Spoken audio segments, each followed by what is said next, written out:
everybody? Welcome to another episode of Purple Insider presented by FanDuel. Matthew Coller here, as always. Got a bunch of notes from today. We heard from JJ McCarthy. We heard from Kevin O'Connell, and the Vikings getting ready to play the New York Giants, but the injury report is not so friendly. So we will go through all of that, plus your questions, comments, thoughts, feelings, and so forth. Happy to answer whatever is on your mind this evening as the Vikings get to play their third to last game of the season. Can you believe it?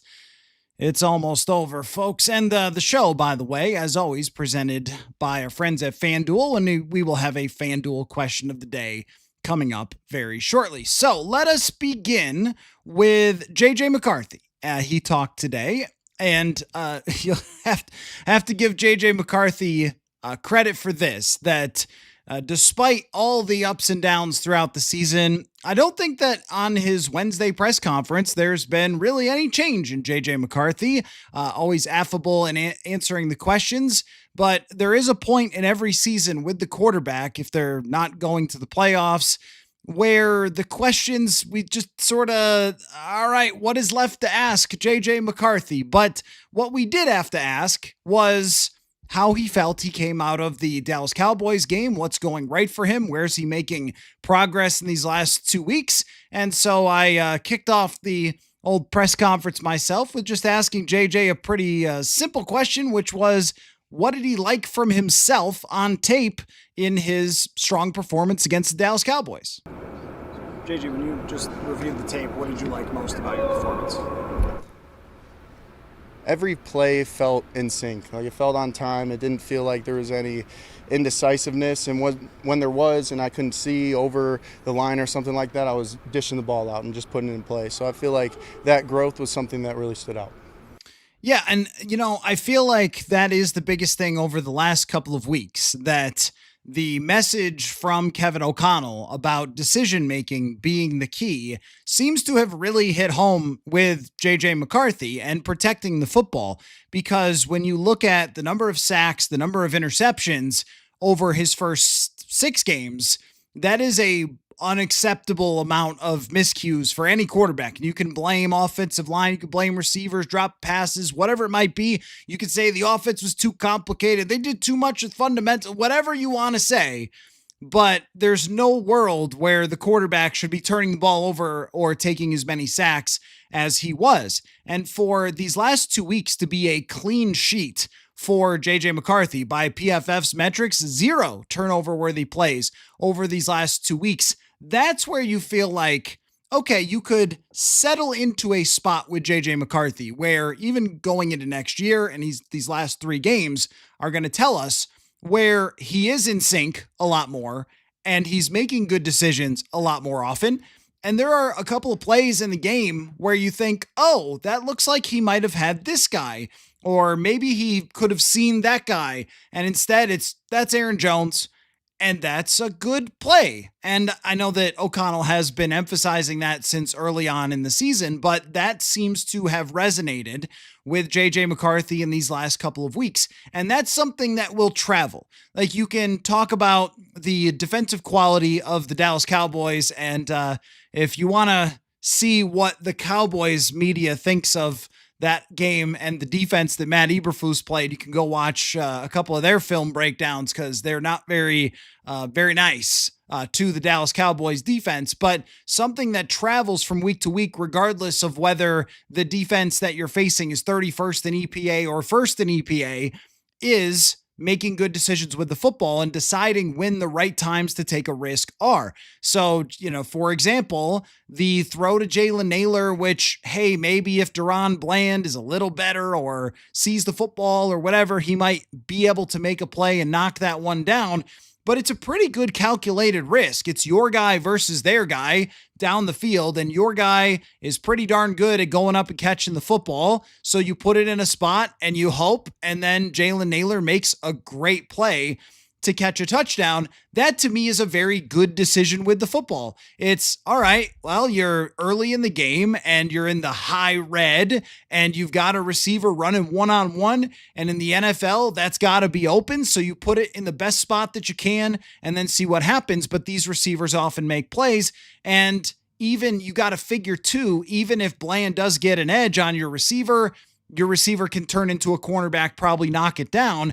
That's a really good choice. The one I mentioned to Aaron Jones, where he might have TJ Hockenson a little farther down the field, but just lays it off to Aaron Jones. We've seen him do that a lot more in the last couple weeks than we did early on. And in sync is another way that I would describe him playing the other night as well. Now, with McCarthy and his playing style, there's always going to be I think, chaos element to it because he is a playmaker. He considers himself that. He's always been a playmaker. He was in college when he got opportunities, and you would see him make plays on scrambles and runs and throw on the move and things like that. So he's going to try to extend plays and make things happen. But there were a lot of just straight up snap the ball, drop back, see something you're looking for, and release it.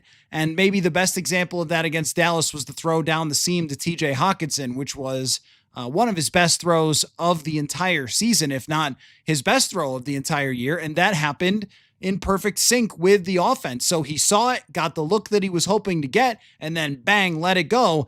And there were a couple of games in there where I felt like the confidence in what he was looking for was maybe not there. And he did comment on that today and said, because he was asked if he feels like he's playing faster.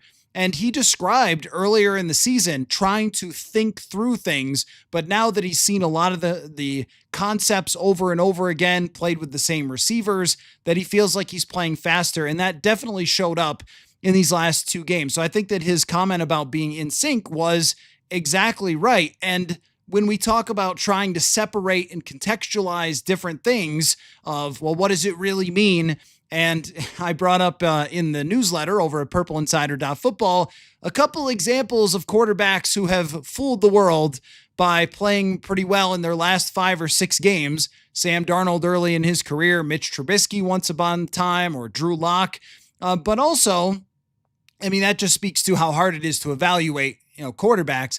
But also, if we look at I think the analytics world likes to use the word sticky, like what's going to stay, what's going to have week to week, something that you could see mattering into the future, and what was random. So it's pretty random to get a 58-yard wide open, like it's a good play call and good design, but to get a 58-yard completion, you need that corner to get toasted, or you need a pass interference or something, or you need a safety to make a mistake. You need somebody to get wide open. It doesn't happen every single week, but being in sync with your offense, making good throws, seeing the defense well, feeling the concepts, playing at the right speed, those are things that can travel from week to week. So I thought that was interesting. Also, he was asked about the pocket presence, which we've seen the number of sacks reduced significantly. And there have been a few times the last 2 weeks where I thought he kind of ducked his head a little bit and maybe was a little like, okay, get rid of the ball, JJ, but he's trying to scramble out and make a play. I'm still not sure how I totally feel about quarterbacks diving forward into defenders because you're kind of free at that point to be hit. A little worried about that when he does that sometimes. But then again, sliding down the other way, you can get smacked in the face too, as we saw from Tyler Shuck on Sunday. But anyway, McCarthy also talked about his improving pocket presence over the last couple weeks. So, yeah. JJ, in terms of learning about pocket movement and how to protect yourself in the pocket in ways that are productive without bailing out on plays early, where does it feel like you've learned the most there? It seems like that's something that you've started to do a little bit better here. Emphasizing where my outlets are in checkdowns, just knowing where to scramble to. It's one thing to get out of a fight or flight situation, but it's another thing to, kind of not necessarily predetermined, but just be aware of where the slide's going, where the man side is, because that's usually going to be where the gaps that are going to open up and what concepts are over there, what routes are over there. So just understanding the offense more as a whole has helped tremendously. JJ, you've had a lot of bigger personnel the last couple of weeks that's really worked for you guys. I guess what is it about those groupings with CJ and extra tight ends that seems to fit for this offense? I feel like the guys in those groupings. You know, they're very talented. They can do so many different things. So being able to be as versatile as possible as an offense with different groupings and stuff like that, it just adds another layer when you could have those big people that could also catch the ball, get open, and make plays with the ball in their hands. That last part is something that ties into a question of mine that I want to bring to you a little later with Kevin O'Connell, but it has been very noticeable how much the Vikings have used bigger personnel, and I think that's helped JJ McCarthy significantly to have the fullback in there, to have those play action options, to give a run look and then throw the football. It helps any quarterback, but I think it's also added a little bit of extra pass protection. CJ Ham is really good at stepping up into pass pro, and as much as Aaron Jones works his tail off to do it, CJ Ham's a bigger gentleman and is a benefit back there. And then we've seen the way that they've used Josh Oliver through the years, run blocking, one of the best in the NFL, and then very good at catching the football. If you have him running, certain types of routes, a lot of little under type of routes, he's very good at that, and then can even run with the football a little bit, but also a blocker who helps out a lot on the edge, which, they did with Justin School in there at left tackle the other day. But as far as the pocket presence thing,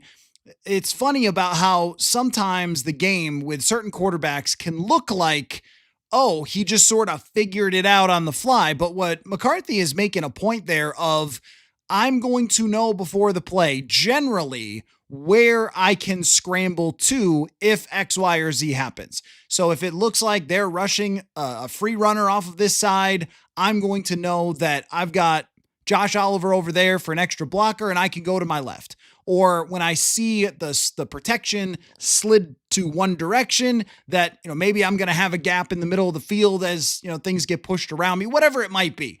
And I think that he's done a really good job at deciding when to run, where to run to over these last couple of weeks. So if we're sort of circling things that he has improved on in these last two games where it's been a big jump from his first 6 starts, I think that would definitely be one of them.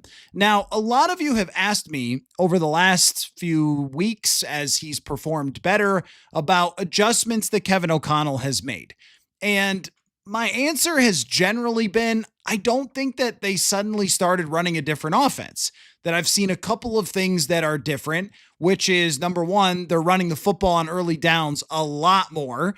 And I praised O'Connell the other night for, hey, you're only averaging 3 yards a carry, but keep pounding because you're going to set up some of those opportunities for play action, and you're going to be able to roll out those bigger personnel packages and force bigger guys onto the field for the Cowboys and maybe create some space off of those types of things. That there is an effect of running the football that I think matters. And even if it doesn't show up in the yards per carry exactly, you are forcing the defense to think about it and then working the pass off it. And I think O'Connell's done a good job at that really in the second half of the season, or when, I forget what week it is now, when JJ came back against the Lions. They did a good job in that game.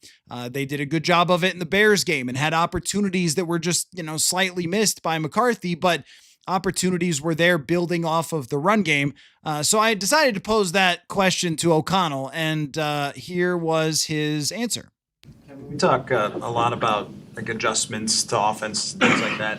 How do you feel like this offense has sort of morphed throughout the year with some of the different challenges you've dealt with to get to this point where JJ has looked comfortable the last 2 weeks? Yeah, I think, it's a lot of it has been just navigating the group up front throughout the year, depending on the opponent, depending on, things we need to make sure we, still put together in a competitive way where we're playing against maybe some elite rushes without our total group up there up front. We've had to navigate that. But, I think we've, it's all part of staying true to the foundation of a lot of the things that we do, maybe just doing it out of, different personnel groupings and trying to pinpoint each week, the benefit of running plays out of certain groupings. And a lot of it has coincided with being able to run the football and try to stay efficient so that, it's great to be able to put some of those bigger groupings out there, but it's very, very much an easy thing to do when you're in 2nd and 6 or less, and the run-pass scales don't tip one way or the other, and you can truly be multiple out of those groupings. the 2nd and 10 pluses, you can put whatever grouping out there you want, but a lot of times the defense has already put their nickel or dime defense out there. So I think it all kind of works together. But yeah, I think, getting CJ Ham, back and going, allowing us to have some of those, backfield sets. And then, obviously with the depth we feel like we have at tight end, activating that group, all while knowing that, when called upon, Justin, Jordan, and Speedy are all making plays at the receiver position. And, we're activating our backs a little bit as well, too. We run and pass as much as we possibly can. So it's a complete kind of, I don't really know if you can point to one particular area. I know that becomes a job requirement for you guys, but unfortunately that's not one for me. So let me go through that a little bit. One thing is, with the bigger personnel, as you could tell, I like it a lot. I think it works. I mean, this is like a Kyle Shanahan using a Kyle Juszczyk and the many fullbacks, the many tight ends. I don't think that people did that in the NFL for so many years because they just thought it was hilarious to have guys with big old neck rolls. I think they did it for a reason. And as the NFL has gone to certain types of things on defense, I think having a fullback, and we've really seen this over the last maybe 4 to 6 weeks with CJ Ham, I think it really helps. I think having a number 2 tight end really helps. And if we're talking about trying to isolate a quarterback as much as possible who is still young and developing, you're trying to protect him, you're trying to put him in favorable run pass situations. Like I think where the defense doesn't know which one you're doing, as he mentioned, 2nd and shorter than 6, those big dudes do a lot. So that is something that he mentioned as a pretty big adjustment as, Oliver was banged up, Ham was banged up, but I don't think he's ever used CJ Ham as much as he has over the last couple of weeks. And again, there's a reason I think that this position should not have gone away in the first place, because it's really helpful and really valuable if you can have that fullback spot on the field. And Aaron Jones also talked about that today, saying he gets the ball and CJ Ham has already kind of sorted through it, and then he just has to follow him. I think that those, like fullbacks forever, right? That's always something that I'm going to believe in. So that's one adjustment that I think is very clear. He did say that essentially the basis of the offense has not been changed, which I didn't think that it did. When we're looking at the downfield passing, they're still doing a lot of it. And JJ McCarthy has the arm to do it. And sometimes it felt like there was a lot of discussion of you guys, not just generally, a lot of folks wanting them to switch to some sort of spread type of bubble screen offense where you're just throwing a ton of like double slants or something, where that was kind of like what John DeFilippo did in 2018, where there was a ton of short passing, little hitches that went, 5 yards, and then you get it to the guy or something. That's just not what this offense is. It is a downfield passing offense. And it looks more and more like a Kubiak or Shanahan every day with putting the bigger guys on the field. That was a very Shanahan-y type of game plan where you're getting it underneath, you're running the ball, and then you're taking your shots when they present themselves, especially off of play action. So I think they've leaned more into that and sort of less into some of the concepts and ideas that they have used with veteran quarterbacks before, and they've pared it down a little bit in that way to look a little bit more of the big personnel, the play action, the run game, and just, hey, simplify that. I think that's where that's happened. But I don't think that it's a fundamental change of wanting to hit explosive plays. The Addison play, that's something that's very similar to what they used to get Jalen Naylor a touchdown last year against the Packers, where somebody hitches up or somebody runs, crossing route deep, and then somebody's going 100%, go route down the middle of the field or down, the hash, and then you just throw it up to him. And if the defense doesn't play it right or the corner gets beat, then bang, you got yourself, a big time play. And you see a lot of these versus quarter coverages, which I know was being talked about on the interwebs a couple of weeks ago. And then the whole internet switched to pure progression conversation, that kind of thing. But I haven't seen it be a wildly different offense. It's just out of different looks, I think, that have helped JJ McCarthy. That's my thought. And the last part of it, I got a few questions about that. Like, what was that, with O'Connell? I think what he means is, this is how I took it anyway, sitting in the room, is any other adjustments, I'm not going to get out the whiteboard and tell you guys. Like, you guys are going to have to figure that out yourself. I'm not going to just show you all other adjustments that I made throughout the season. And I do think that the pass protection, goes to our next point, the pass protection and the different combinations of offensive line have also caused them to do things that they normally wouldn't want to do to try to get as clean of a pocket as they possibly can. So the injury report today, not too friendly. They did a walkthrough, and on the offensive line, they did not have today Ryan Kelly, Brian O'Neill, or Christian Darrisaw. And the Darrisaw situation is just a little bit on the, what's the metric I use? The eyebrow raise. It's a little bit on the eyebrow raise because they announced today, we'll get into this, that Josh Metellus is going to have surgery and he's going to be out for the year. With Jonathan Grenard, same thing. They're eliminated from the playoffs, and these players who are super valuable to their futures don't play 3 games where you could get hurt, you could aggravate something, you could make something worse. But that doesn't apply to Christian Darrisaw, who's still missing practices after playing against Washington, and then is a DNP today, did not play last week against Dallas, missed practice. I'm not sure I fully understand what exactly is happening there, why Darrisaw would not be on that list of guys that you want to just shut down, because it's been so many stops and starts with him. He plays a game or two, then he's got whatever it might be, swelling, soreness, whatever's keeping him out of practice, and then he's back to the bench for a game. And look, when you're in the playoff race, absolutely fight as hard as you possibly can to get your franchise tackle on the field. But at this point, I don't think you want any more complications. And if you are putting him out there for the Week 18 game against the Packers and he gets injured and then sets back his rehab for next year or his off season overall and has to rehab, well, then you're in even more trouble and you're in the same sort of spot that you would have been in last year, where you're trying to work through something the entire year. So I don't really fully understand that. And they've called it week to week. I wouldn't be shocked if he just doesn't play any of these 3 games. I really don't fully understand from the answers that have been given how that's working. But I suppose if you're going into those last 2 games and you want the best version of JJ McCarthy, and there might be one of those situations where like he's not really at risk of anything with the knee, it's just a pain management type of thing, and that's been difficult to deal with. Now I'm just sort of speculating at this point because that's all we can really do. But maybe that's why they feel like, hey, you're going to play Aiden Hutchinson.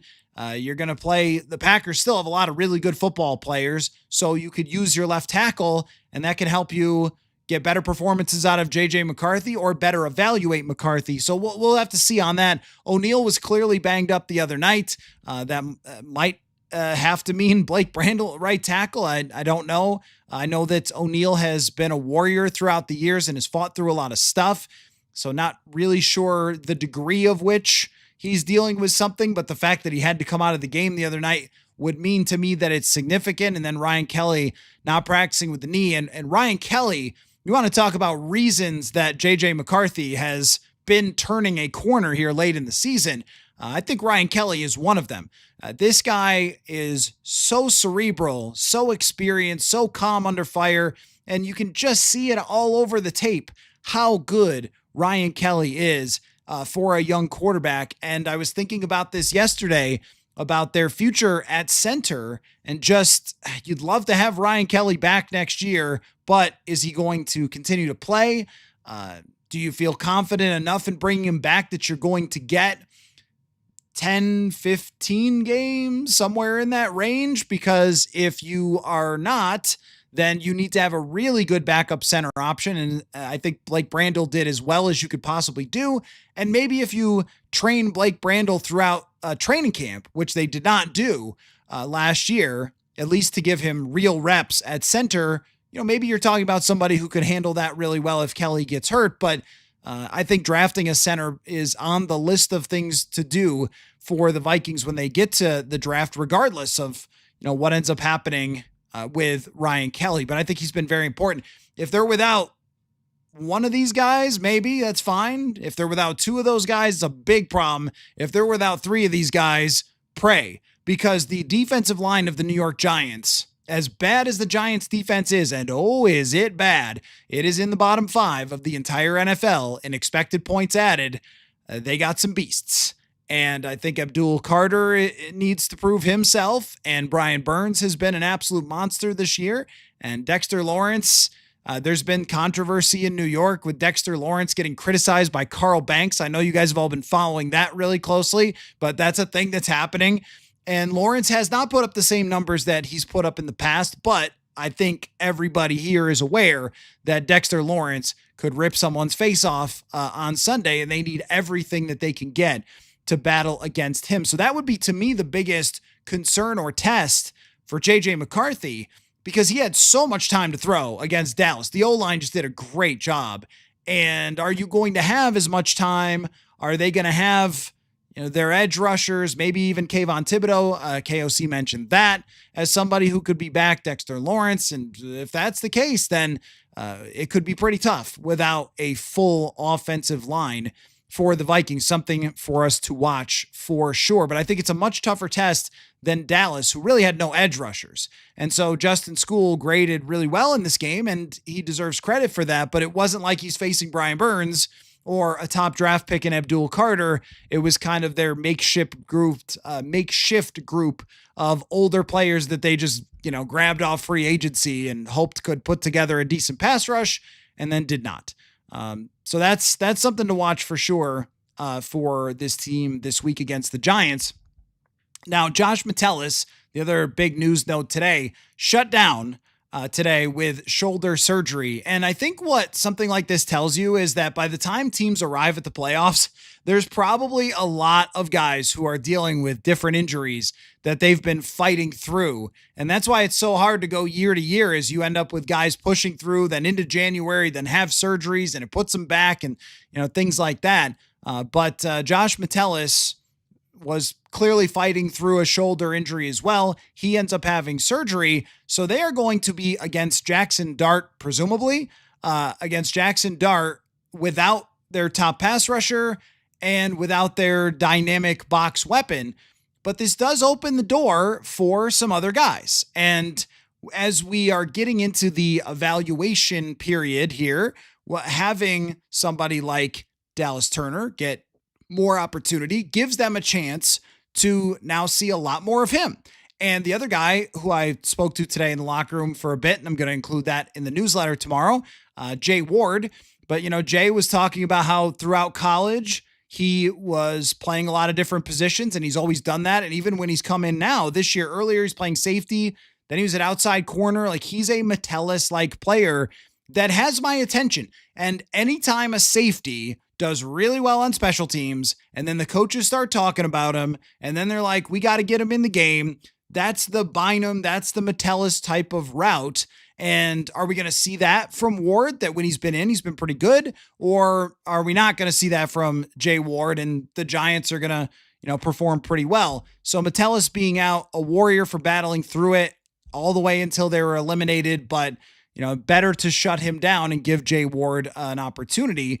And as far as Dallas Turner goes and the chance that he's got, Kevin O'Connell talked about that today. Kevin, what do you hope to see out of Dallas Turner as he steps into that Jonathan Grenard role for the remainder of the year? Yeah, I think, you look at Dallas's year, and he's been ascending, in my opinion, throughout the year, and really being asked to do two totally separate jobs at different points in time, whether that was stepping in for Gink. That's a very unique role here, and then at times getting to step in for JG here, where I think it's a little bit more of a natural fit in that position, just what we call that rush position, a little bit more going forward, his play style, play strength, his athleticism.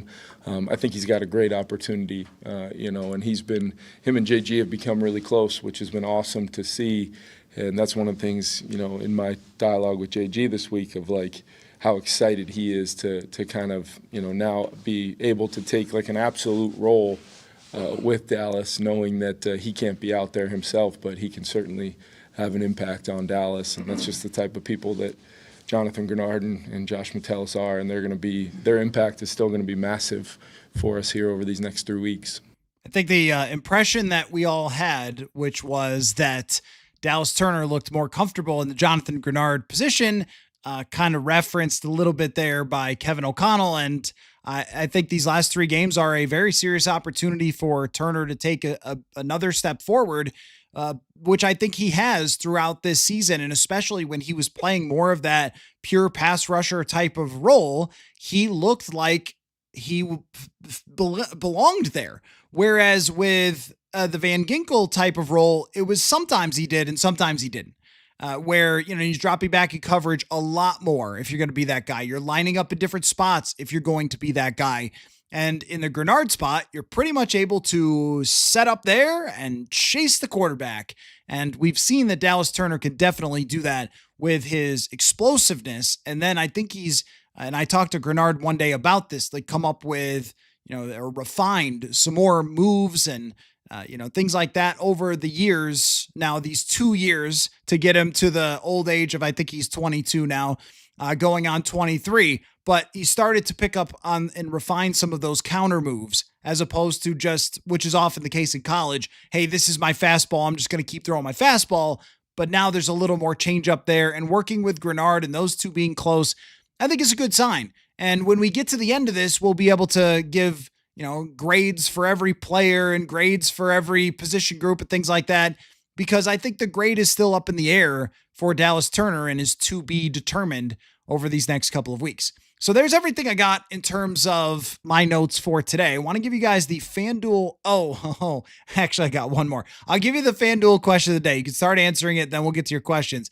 But I forgot there's one more note that has to be mentioned. The FanDuel question of the day is, both Jackson Dart and JJ McCarthy have under 200 yards for their over-unders for Sunday's game on FanDuel. So both their over-unders are under 200 yards. Do you think that it's going to be an ugly, low-scoring game, or will this be a shootout, especially with Grenard and Metellus out? Are we looking at big scoring from both teams, maybe lots of fun and entertainment? We kind of got that in Dallas. Or are we looking at kind of a sloppy contest with, a defensive line for the Giants that's pretty darn good, and Jackson Dart, who can't stop running himself into people? I mean, I don't know if FanDuel has a bet on Jackson Dart not making it through the game, but this guy is, you talk about trying to protect JJ. This guy is totally reckless against a defense like Minnesota. Maybe not the best idea for Jackson Dart. So here's the one other note. Oh, okay. I'll give you the small one, then I'll give you the bigger one. The small one was the other night I was asked a couple times about the whole JJ celebration thing. My assumption was, hey, you're really dunking on that team and kind of showing them up. And maybe that's not something the coaches wanted him to do. Wes Phillips said that it was also, well, he didn't confirm that, but it was about ball security. That if you're grittying with the football and it flies out of your hand, it goes out of the back of the end zone, you are going to look like the biggest dope ever. And you could also cost your team the game. As, Jefferson, when he was reaching out over the goal line, kind of did 2 years ago in Philadelphia, and the ball goes out of the back of the end zone. Every once in a while, you see it. So that was really the coaching point there for JJ McCarthy. Because, man, imagine that, doing the gritty and then the ball falls out of your hand, and then, I don't know, right? So I guess that's what they were thinking. And the last note was Joe Burrow. If Joe Burrow wants to be a Cincinnati Bengal long-term, he ain't doing nothing to show it. It's kind of wild. Like, every time he speaks to the media, it's going to be a circus the rest of the way. Because today, Burrow was asked about the whole situation, and he said that he can't see himself anywhere else next year. But he said, you think about a lot of things when it comes to his long-term future. And then he referenced the Micah Parsons trade, kind of with an anything is possible type of tone. And I think this might have been Joe Burrow's truth to all rumors moment. I mean, the natural reaction from everybody who saw these comments is like, okay, so where's Joe Burrow going next offseason? And the team that's in a prime position. Here's the problem with most teams that could possibly trade for Joe Burrow. They don't have a quarterback to send Cincinnati.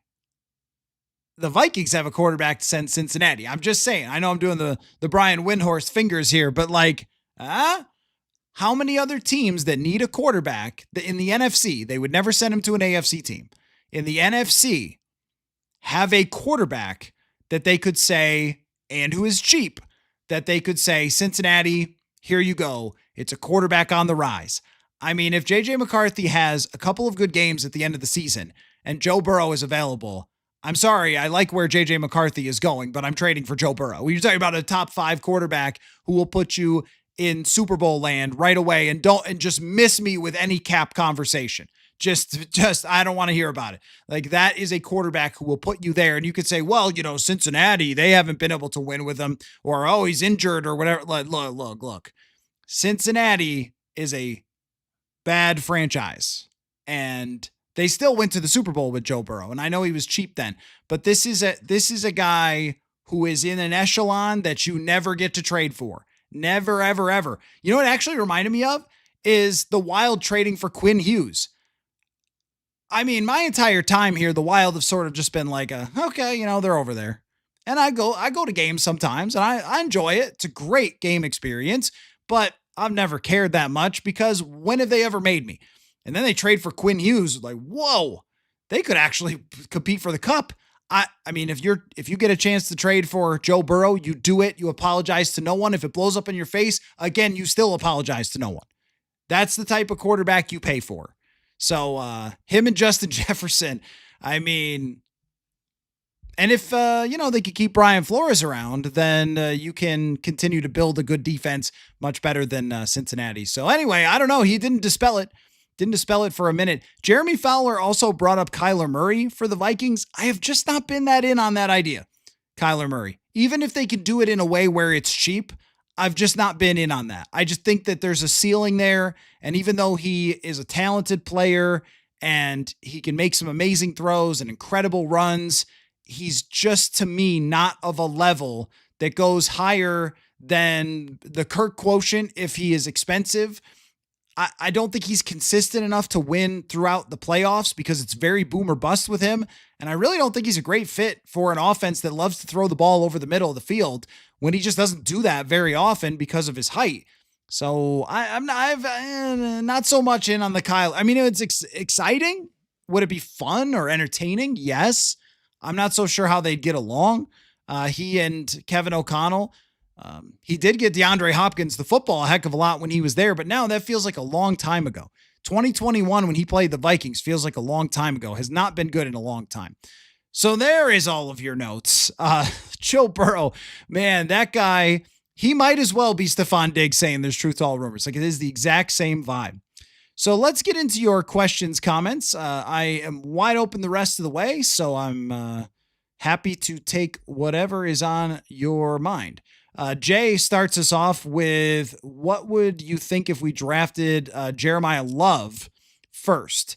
I've seen that a lot, and I don't love that idea because it's a running back. And I know that there has been a number of running backs who have turned out to be pretty good. Bijan Robinson is very good. Jahmyr Gibbs, my gracious, is excellent.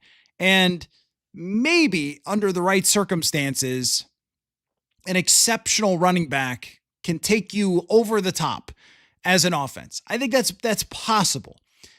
But it still comes back to, for me, I don't think that the running back in this offense, number one, is utilized to the point where I'd say you have to spend a top 15 draft pick on it.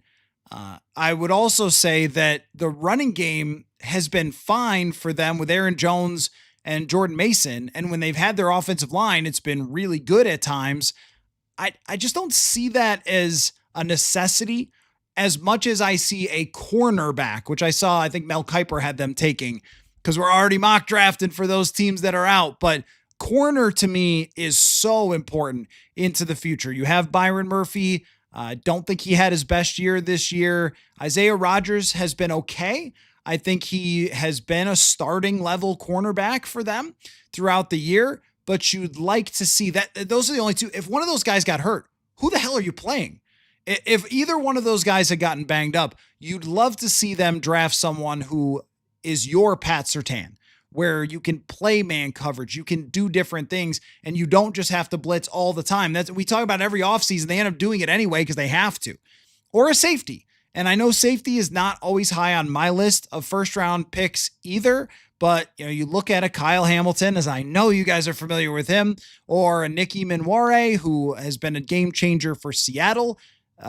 If Harrison Smith is retiring, then you have to look at those players too. Corner, though, to me is one of those major positions. It's with offensive tackle, wide receiver, quarterback, cornerback, edge rusher, to me are the ones you take all of those guys in the first round, and then you take a running back in the second. I mean, Jonathan Taylor's been the best running back in football this year, right? Or at least darn close. He's a second round draft pick. There's a lot of running backs that usually end up available who are really good in the second round, third round as well.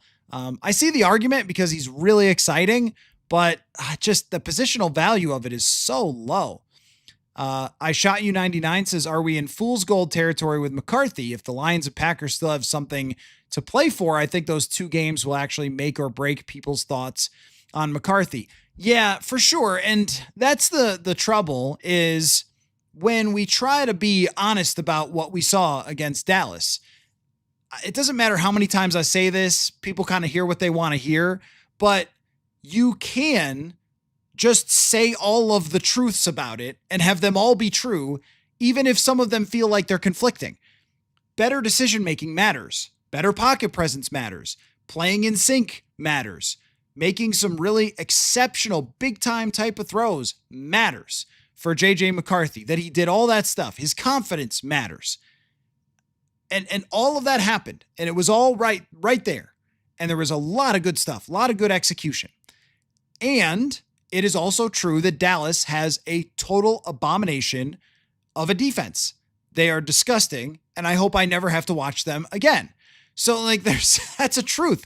That's what I'm saying about go watch any of the film breakdowns from the Dallas people, and you'll be like, okay, yeah, wow, those guys didn't even look like they knew the play. Why are they rushing 2 on 4th and 2 or whatever? There's crazy stuff that they did.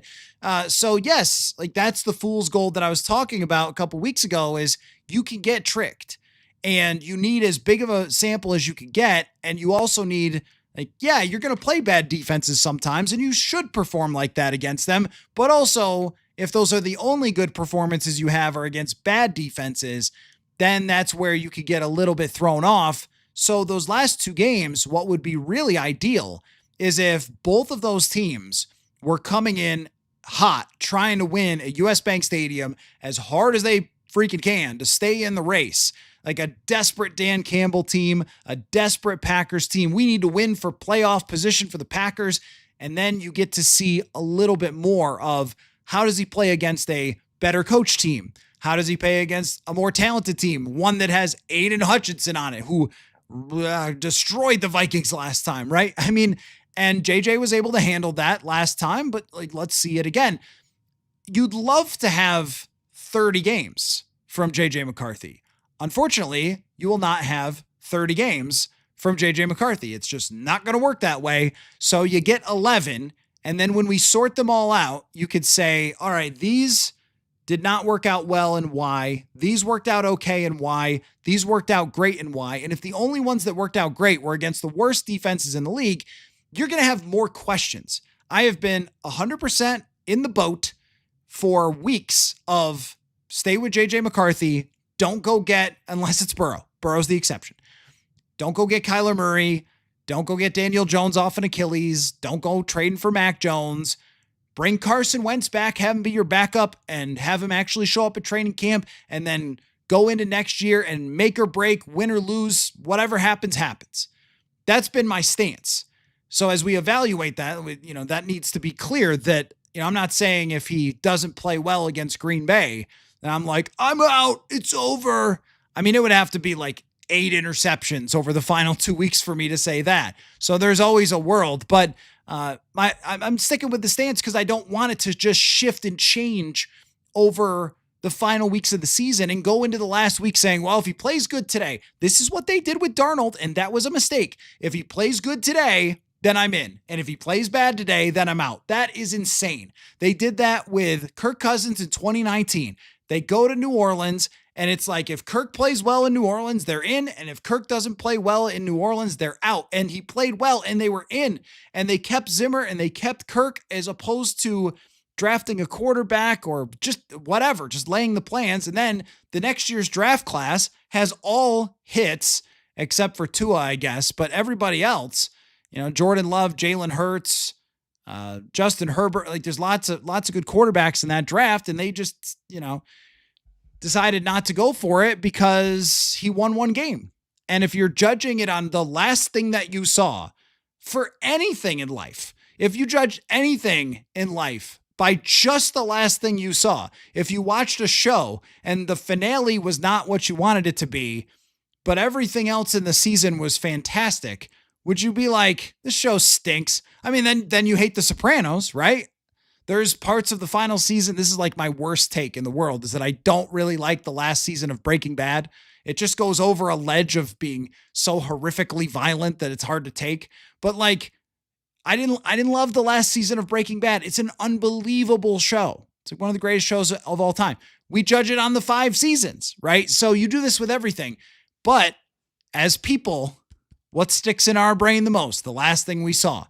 And I've talked about this with Darnold so many times, but it drives me crazy. Like this Thursday night, my head just might explode, because people are going to treat Thursday night Rams and Seahawks as if it's the whole referendum on Sam Darnold, who is 14 wins last year. What is 11 wins this year? So he's 25-6.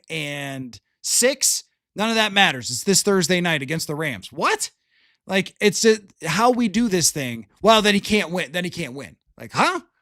I mean, we've done this with so many quarterbacks over the years. Stafford's first playoff games, or Joe Flacco's first playoff games, or Eli Manning's, or a number of other quarterbacks. They can't win the big one. They can't do this. They can't do that. So why, if we think that's wrong, then why would we do it for JJ on, if he does well against the Packers, then we're in. If he doesn't, then we're out. Ugh. That's how Matt Flynn got signed to be somebody's starting quarterback. Like, the NFL is just as human as you are. So it's been kind of a warning of like, make your decision now, because you might want to change your mind at the end. And that also I'll flip it around. That goes for if it's a horrible game. If McCarthy plays well the next 2 weeks, let's just say even decent, and they lose to the Lions by a touchdown, and it's a back and forth shootout, lots of fun on Christmas Day. I think it will be. That's how I think it'll go. And then he just really struggles again against Jeff Hafley, against that pass rush. And he goes 9 for 20 with 2 picks and 3 sacks or something. Well, I'm not going to say I'm done with JJ McCarthy because of that game when he showed us a lot of good stuff. So that's kind of the fool's gold point, is that you can get tricked. And the 3 examples I gave, Darnold early in his career, Mitch Trubisky, though, is a good one. And then Drew Lock is a great one. Drew Lock played awesome at the end of, I think it was maybe 2020. And then it's like, the guy's not even starting quarterback, but he won 4 out of 5. He's a gunslinger. Everybody likes him. He's rapping on the sidelines. And like, that guy wasn't a starter. So you can get fooled. There's probably 100 other examples of 5-game sections. Justin Fields, 2023, people are talking about not picking Caleb Williams because Justin Fields played so well in the second half of that season. It's like, you got to be careful for those. But then again, how can we not judge in like those big moments? So it's what makes football so dang fascinating to me, is always trying to sort through and figure those things out. Matt Varick says it's nice to see tight ends getting involved. Feels like that has also helped with the intermediate throwing, right? I mean, those guys being on the field, being able to use play action, it really opens up that middle of the field when you can do it. And running a couple of tight ends down the seam, that's what New England did forever with Tom Brady and Rob Gronkowski. If you have a guy who can catch that ball, run him down the seam. Let's see. Jay says TJ's playing good now. Right. He was probably always good. It's just circumstances, right? This is small samples, and it's also circumstances. Well, Justin Jefferson's having a terrible year by his standard. I don't think Justin Jefferson's terrible. And TJ Hawkinson, through a section of the season, could not buy a bucket, but I don't think that's because he couldn't play. I think that's because they were really struggling to get the football to the right places with a very young quarterback. And what's the best thing that a lot of these veteran quarterbacks do? They find their tight ends. Look at how different Mahomes is when Travis Kelce isn't the same anymore. A lot of these guys, Tom Brady with Gronkowski, there were stats. I remember this bouncing around. There were stats of like Brady when he doesn't have Gronk and Brady when he's got Gronk. Like there's nothing better for a tight end than having a reliable, or for a quarterback than having a reliable tight end. Once JJ McCarthy has learned to kind of use it, then we're seeing Hockenson be himself again.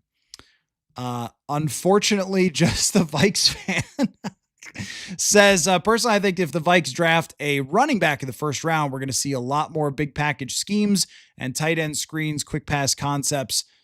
I don't think it's a crazy thought. I really don't, because when you look around the team, you've got a ton to work with. And when you look at the offense, okay, Ryan Kelly, we're unsure about, but the rest of the offense, you got 4 starting offensive linemen, 2 tight ends, 2 wide receivers. We'll see what happens with Naylor, all coming back. Now Mason is coming back as well.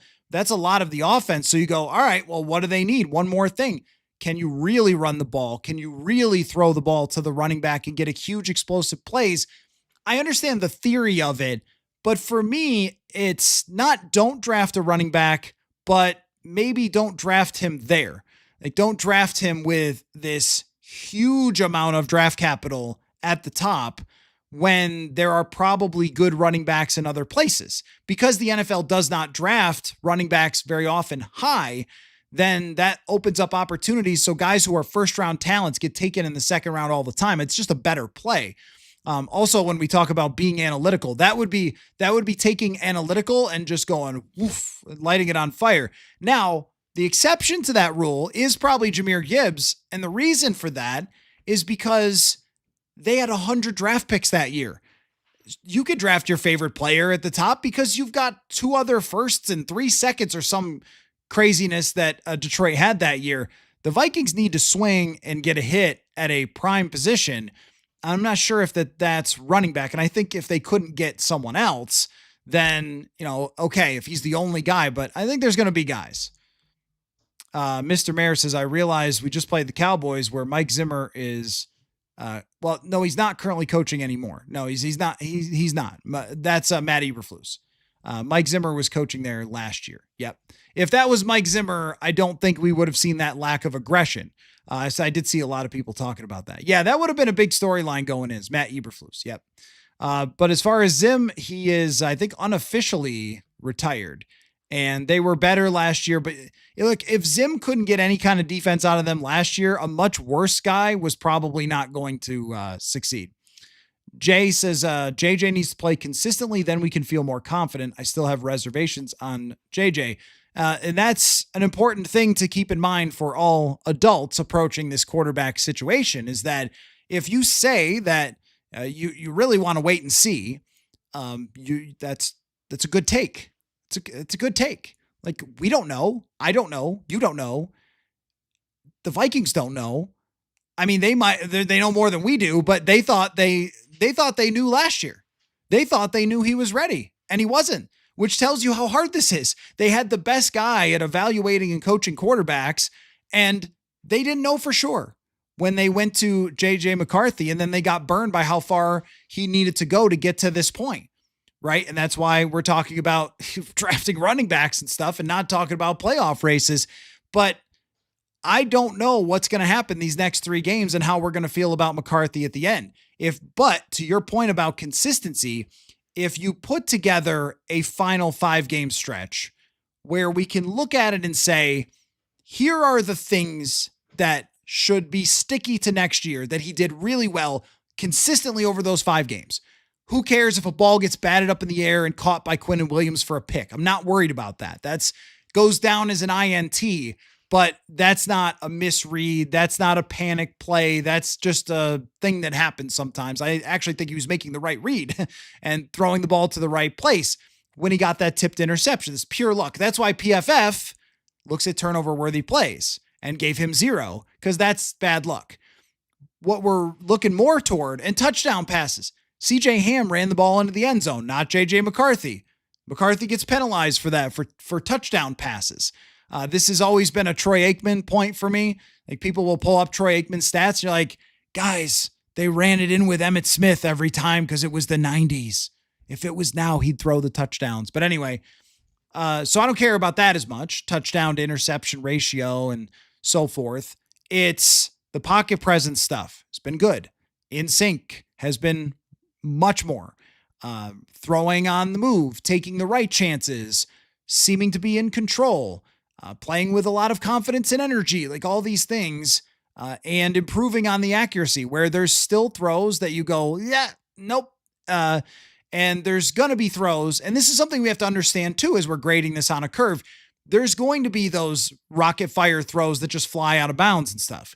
Every single one of them is not going to be penalized. Like, oh, there's one. He's a bust. Like, we're not going to do that.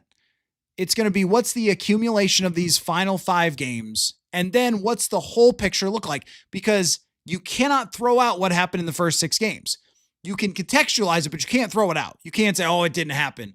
The last 5 games, it's only that's a baseball point from way back from those nerds, is you cannot just draw a line at the games you like. Well, since May, what happened in April, right? You can't do that. But what does it all look like at the end? And the 5 games do have to be weighed a little heavier than the first 6 because there were stops and starts. But you can't entirely throw those things out because some of the issues with throwing and accuracy, they could crop up again as they go into next year. So yeah, it's the trickiest thing in the entire world. It really is the trickiest thing to do. Jay, do you feel confident in JJ? Yeah, that's again a very complicated answer because I just don't know. Like, when you talk about confidence, there are some quarterbacks that I've seen that I thought right away, that guy's got it. He's good. He's set. And then I've been wrong. And there are other guys, and Josh Allen is one of them, that I was very skeptical about for some of the same reasons. Now, I'm not making that comp, that's against the rules, but for some of the same reasons where I might say, with Josh Allen, like, the guy throws the ball a million miles an hour. When's he ever, he's never going to get touch at this point in his career. And the mechanics are messy and the feet and the arm and everything else. And then it came together. It took 3 years, but it came together. And then he was a superstar. Now, I don't think McCarthy has the physical gifts of Josh Allen, but if he's got the work ethic, he's very talented. You see the arm strength. He is very talented. So it's not like we're talking about someone who's, a million miles away from that kind of talent. It's a top 10 draft pick in the NFL, just as Josh Allen was. So could it be fixed? Yeah. Here's what I think of McCarthy. I think that there are several things that if they happen, that he could be a quarterback that you win a lot of games with and are very, very competitive with over the next 3 seasons. And then I have no idea what happens after that. That's then you're talking about paying him, and then it's a completely different thing and tearing down the roster under these circumstances. So 2026 and maybe 2027, depending on how it goes. There are things that if he does them and he's able to fix certain elements, that all the rest is there. Like the self-confidence, as we've seen, is still there. The fact that the Packers game did not destroy him, the fact that the Ravens and Bears games did not destroy the guy, and he was able to work through that and come back, like that's good. That's very good. We've seen quarterbacks get destroyed by that. But you can't throw a football like this and be an elite quarterback. You just can't. And they're working through the stuff, and this is where the adjustments, they're working with the stuff that he's doing right now. But on a consistent basis, the issue is, if you think about it this way, this is a great comparison. So those of you who have followed the show long enough know that I like to play basketball. One of the issues I have as a good shooter, but not Steph Curry, is that my shot is too flat. The great shooters, almost all of them have this beautiful arc. Like, you ever watch, I could do this for every era. If you ever watch Larry Bird's shot, beautiful arc. Steph Curry's, beautiful arc. Anthony Edwards, I think, is greatly improved on the arc on his ball. Like there's a certain physics to it of as the ball comes down into the hoop. Stay with me here. There's a point. As the ball comes down into the hoop, the surface area that it has to work with is larger if you get it up and down, right? If you throw a line drive at the hoop, as we've seen, some NBA shooters have over the years, there's just less surface area and it requires more precision, more perfection to get that ball in. And that's the trouble that I run into sometimes is when I flatten out the shot and then you're hitting the back of the rim a lot and you get that doing. That's what happens with JJ McCarthy, where when you throw with no arc, you better pin the tail on the donkey. Like you better have it like money every time, because if it's up and out here, it's going to be very hard to adjust to. We've seen the struggles that Jefferson has had with this. If it's not on time and it's floating out there to you, not Phillip Rivers floating, but floating nicely through the air, and you go up to make the catch and it's not exactly where you thought it was going to be, you can move your hands. You can adapt your body to make that catch. If it's flying at you like a dart, that's very hard to adjust to. Then if it's a little up here, it's a little out there, it's going to go by. So that part of it, that to me is what will cause inconsistency. Is it's a lot easier to shoot consistently when you have arc and it drops in, because even if you're a little off, it's still going to go in. It's very hard to shoot consistently with a line drive shot. And I think the same way for this. He could still win and still have a good season next year, but can you be a quarterback that's in the top 10, that's driving the success consistently of your team with that type of inconsistency with how you're throwing the football? Probably not. And that's why there's so much focus on the fundamentals. So that box has to get checked in order for me to be confident in him, but he's not going to fix it in these next 3 games. So I'm not thinking about it in the next 3 games. That's training camp next year. That's, the first month of the season. Then we're going to see, did all the offseason work come about? And that's why it's so hard for me to use 3 games to say, oh, I'm in or out on JJ McCarthy. To me, that's foolish. I mean, it's foolish. We just haven't known with almost any quarterback, unless it was truly horrific through the first, whatever number of games, that you're in or out. You have to see that person's opportunity to improve through an offseason. That's what you have to see. So there, and then of course, the Jefferson thing, you just can't live in a world next year where Jefferson and Addison are hoping for 2 catches a game. You just can't do that. That will not work. Because then you're talking about those guys maybe not wanting to be here, and then you're in big trouble. So there are boxes that need to be checked, and it's the week-to-week type of thing that has to happen for him. There's probably a sample size for me that's enough games to be able to say, all right, I got a pretty good sense of this. That number is not 11, but it's also not 100. So when you ask about the confidence, I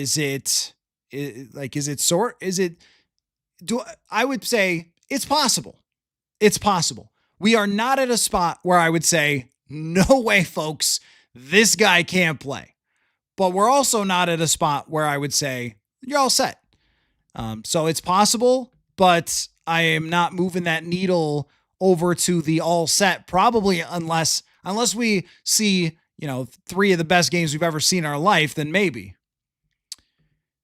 Let's see. Greg says McCarthy hit the lowest at Green Bay. He could not get worse. Now he's making good strides forward. Right. And that probably does correlate with the circumstances, but also if he got down on himself and he let the criticism, or he let, what happened in Green Bay crush him, then we wouldn't be talking about progress for the last 2 weeks. Nick says, stop, Nick. This says, he goes to the injury route. Yeah, don't go there. Don't go to the injury route, Nick. That's just this. That's why I never talk about, unless we have to, unless guys are actually injured. Well, what if he gets hurt? Because that's just so depressing. So I don't go there. Hey, if you're just joining and you didn't catch the FanDuel question of the day, that is, both Jackson Dart and JJ McCarthy for this game have under 200 yards as their over-unders. You don't see that too often. Do you think this is going to be ugly, low scoring, or a shootout between and those guys hitting the overs? with Josh Metellus and Jonathan Grenard not playing. Let me get back to your comments. Let's see. Friends of Taz, JJ McCarthy is going to develop into a franchise quarterback we all wanted. KOC is going to be part of it. It just sucks to go through the growth. I wasn't sure until that sick, fake, and gritty touchdown. I don't know. I mean, that was a really nice play. I don't know if there's, I don't think it's possible to have one moment where you go, that's it. That is the moment. It's really cinematic, to put it that way. And maybe for you, it's that way. Just for me, I'm just sharing my different perspective. For me, it's, and you sort of live your life this way, where are you reliable all the time at your job? Or do you only show up some of the time? And when you do, you do a good job. But hey, if you're not there all the time doing consistently well, you've probably heard this at any job you have. When this person's motivated, they do well. To me, that's not a good employee. Like, congrats on trying sometimes. Like, that's just, you don't get rewarded for that. And I'm not saying he's not trying, but like, congrats, you perform well sometimes. But it needs to me, it's all about bigger pictures, bigger sample sizes. How often, this is what so much of it comes down to. How often are you good in the NFL determines the elite versus the, because look, every quarterback has great games, but how often do you have them? And I think of this for basketball players all the time. I looked this up last year with Nafisa Collier and her MVP candidacy. And I was looking up, like, how often does Nafisa Collier have a good game? And there's a basketball reference thing called game score. Like, how often does it reach a certain level that's like a really good game? And it was something like 70% of games. What a freak. She's awesome.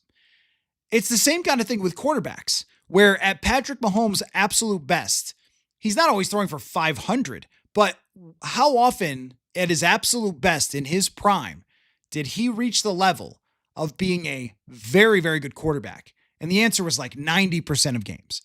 And for Kirk, it was like 70% of games, which means you're certainly a starting quarterback in the league. But if you're at 50% of the games, probably not. That's the small margins of the NFL. So I think what you're saying, it is possible that these two will go together and make a big jump next year. And then where does that jump ultimately land them? Let's see. The Nige, is that it? Says the whole trade Addison narrative is complete nonsense to me. We just went through this by letting go of Bynum and even Madison a couple years ago. I wouldn't toss Madison into this, but I get where you're going with the Bynum thing. Don't bank on an unproven player in a contract year. Certainly, it is a tough decision for them because of how much receivers cost. It is very clear how Kevin O'Connell feels about Jordan Addison. There is no question about it. He loves Jordan Addison. He wants him to be here as his number 2 wide receiver. And I mean, the guy's darn near built in a lab to play for O'Connell, right? Like the route running, the hands going up and getting it. And there's also something, and I made a hockey reference earlier, so let me try again with one of those. When Quinn Hughes is on your team, then everybody else gets to slot one spot down, which is probably one spot easier.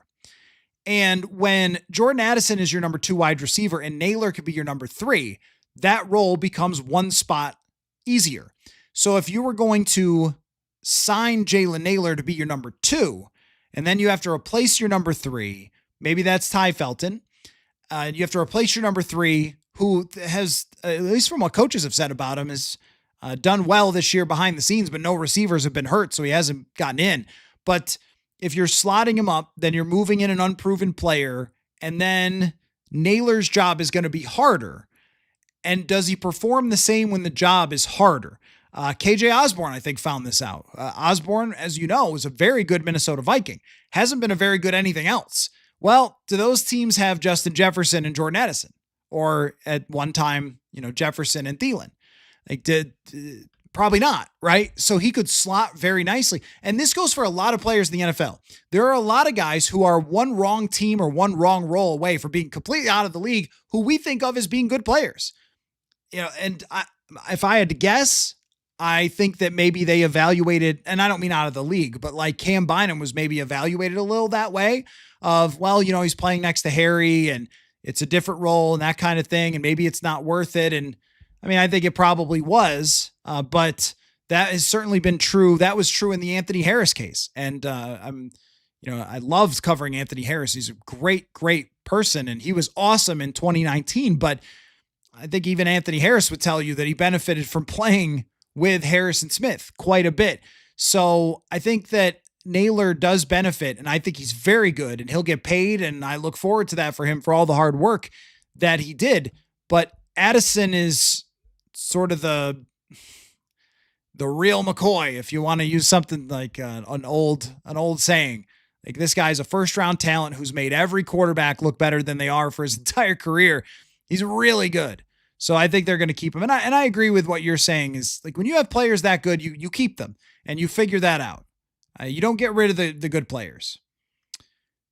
Let's see. The Nige also wants to shut down Darisaw for the year. That's where I'm at. I just think don't risk anything.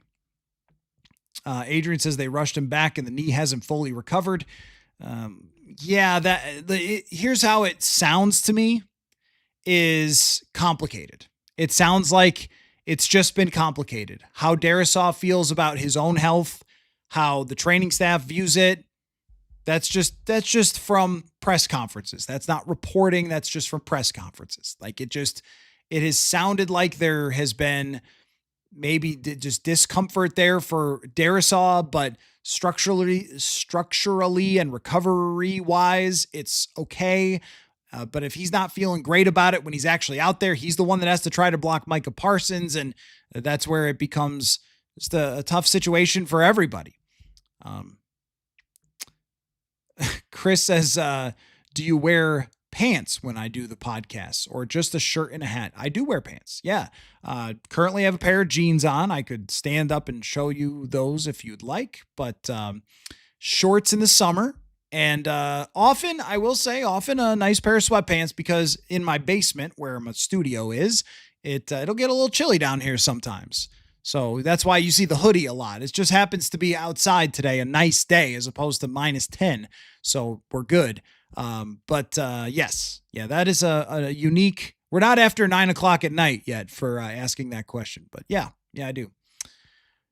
Nick says CD must have had much less successful surgery than they believed. Yeah, this is the type of speculation that's really hard to get into. Someone has to tell us at some point of, like, here's what happened. What I can put together from Kevin O'Connell is that the ACL is announced as an ACL, but there are different levels of ACL. And this one sounds like it had more levels to it than just, hey, tore the ACL, sew that thing back up, get back on the field in 9 months. And that recovery is more complicated. So for Darisaw, he was pushing it a lot, it seemed, in OTAs to get back out there in training camp, which gave us a certain impression. But Darisaw told us, myself and Andrew Kramer talked to Darisaw in the locker room after the Cincinnati game, and he told us, like, hey, I'm actually way ahead of schedule. It's just you guys didn't know that. And that made me kind of scratch my head a little bit too, because I was like, well, why didn't anybody tell us that then? Then we wouldn't have said, hey, he could be back week 1. So I was a little perplexed by that. And there just seems to be, when he goes out and plays, after that, there's discomfort. So, he plays against Philly, but then can't play a couple of nights later. He plays against Washington, is great, and then can't play the next week. So something is happening, and that's probably very hard to predict if you're on the training staff of, like, how's he going to come out of these games with swelling, with soreness, whatever it is. Nothing stinks more than dealing with an injury that won't go away. And that's why I do think it's better for him probably to not play and shut it down and get back to 100% health going into next year, because, man, they need him. I've seen some people throw that out there, that kind of like, oh, well, you could trade CD. Nope, no, you can't. It's harder to get a franchise left tackle than it is a franchise quarterback. I would say that there's more franchise quarterbacks than there are franchise left tackles, or at least the same amount of numbers. And that's how hard it is. And Jay asked that question. My answer is always going to be no with Christian Darisaw. This is a guy, it's been a hard year for him. But this is a guy you put in the Ring of Honor. Like, he's that level of talented. He is someday someone that you put up there. Like, he is that good. And you just need him to be healthy. And none of us really know. Like, is it going to heal? Is it going to be all right? But I'm not bailing now. No way. That's just too good, and it's too hard to find somebody else. Let's see. Friends of Taz says the cost of Sam Darnold would have cost them one of the linemen. Sam won 14 games last year, so even adding one lineman, they would have still helped him. Sam is not the expense people think. Yeah, you know, we relived the Sam thing a lot over this year, but I think it's pretty clear that had they franchise tagged Sam Darnold, they could have still done things. And I've liked Will Fries this season. I'd say it hasn't been perfect, but I think he's been a good addition. They still would have signed, I think, didn't they get Ryan Kelly first before Will Fries? So they still would have done that. And they still would have ended up with Donovan Jackson as the first round draft pick. I don't know exactly if that's the guy that would have gotten lopped off if you were franchise tagging, or if it would have been $21 million defensive tackles, and look, no disrespect to Aaron Jones, but like an older $10 million running back, or, you know, whoever it might have been. And I've gone back and forth on this a lot. Actually, I wrote about this. Let me take a sip of Diet Dr. Pepper before I get into it. Thanks, Diet Dr. Pepper. So I wrote about this a little yesterday about Aaron Rodgers, who has played absolutely awesome these last couple weeks and has Pittsburgh in the playoff race right now. Do the Vikings, I mean, with Darnold, it's pretty obvious, right? He knew the offense and he's continued to play extremely well. I think he probably will get beat by the Rams. Then everyone will say the things that they want to say about that. But, you know, you drop to, what are they, 11-3? You drop to 11-4. Okay, well, he's certainly proven his worth out there with a very good season. But, you know, you'd be in the race, and a lot of these things that we've had to talk about with the offense and adjustments and everything else they could have built on instead. And they could have evaluated JJ McCarthy behind the scenes and had a good sense of bringing him along. And then with the franchise tag, there's no commitment, and JJ would be the old age 23. And then, right. So that works a lot. That one, I think, is very clear that that's what they should have done. Now, when it comes to Aaron Rodgers, that's more complicated for me, because Rodgers would have been a little cheaper and he's playing really well. But I still can't get myself to a spot where I would have thought, no, it's better if they got Rodgers. I would put finding out about JJ and going through kind of hell with him at times and coming out of the other side as being better than bringing in Aaron Rodgers, because I still don't think he's going to play well enough to win a championship or to compete for one. I do think that Sam Darnold, in a pretty flawed NFC outside of the Rams, would have put the Vikings on this, you know, who knows what the butterfly wing flaps would have caused. But, you know, if Green Bay's not with Micah Parsons and the Lions aren't that good, and, you know, the Bears are a little bit of, you know, excellent, a little bit of questionable, like how many turnovers can you get in a season? Philadelphia is down. San Francisco's not that great. There's like one team that you're scared of. So you would have been right in that conversation, I think, especially since, you know, the specialists are great and Flores has done his thing and all that, right? I think you're right in that conversation if you have Sam Darnold. I'm not totally convinced of that if Rodgers was in the NFC. Rodgers is in a terrible division. The AFC has been, you know, pretty messy this year. They played the Bills a couple weeks ago, got smoked. And I'm not so sure, like, even his numbers throwing intermediate have been really poor this year. I'm not so sure that would have been a decision worth it. I mean, I don't think the Darnold one is really debatable at this point. Let's see. Lenny says the Giants haven't been getting pressure recently, even with all the talent. They are fourth worst in total pressures the last 4 weeks. That's some great stat work, Mr. Lenny. And you are right on about that, because that team has mailed it in. But they've got the capability, though. And that's the thing, right? Like, Brian Burns wants some sacks. What did they do last week? I'm going to look at their D-line for last week. Yeah, Abdul Carter had a great game last week, 4 pressures. Brian Burns had 3 quarterback hits. And then everyone else refused to play football. Wow. Where is Dexter Lawrence this year? Just not the same. 26 pressures, PFF's got him down for no sacks after 10 last year. That is crazy. That is crazy. He was, the last 3 years, he's been one of the best players in the entire NFL. You make a good point. My thing to counter that a little bit, though, Lenny, would be, and you're right on, and this team can't pressure anybody, and then they stink. And look, we said the same thing about Quinn Williams, Kenny Clark. They had a few good plays, but they didn't take over that game either because Kelly, Jackson, and Will Fries were really excellent in that game. Jackson got beat a few times pretty hard, but he held on for dear life in a lot of them. This one, if you go into it without Christian Darrisaw and a very banged up Brian O'Neill, or maybe even without Brian O'Neill, I expect him to play because he just tries to fight through everything. But what if he gets in the game and can't go? And now you're talking about Brandel at right tackle and School at left tackle against Burns and Carter. Like that, those guys, they're going to smell blood. Like they like their numbers. Yes, like they have not really done great. But there's always that capability. Let's see. KFT says, according to analytics, the quarterback with the most big time throws are Stafford and JJ McCarthy are in a statistical tie. I assume you mean like percentage wise, not total wise. And this is certainly a product of taking risks downfield. Yeah, let's take a look. I assume you mean percentage wise. Do I got to change that a little bit? So I'm not seeing that. Oh, there it is. Yeah. Okay, so there it is. Okay. Yep. Okay, now I see your stat. Yep. Just had to sort it different.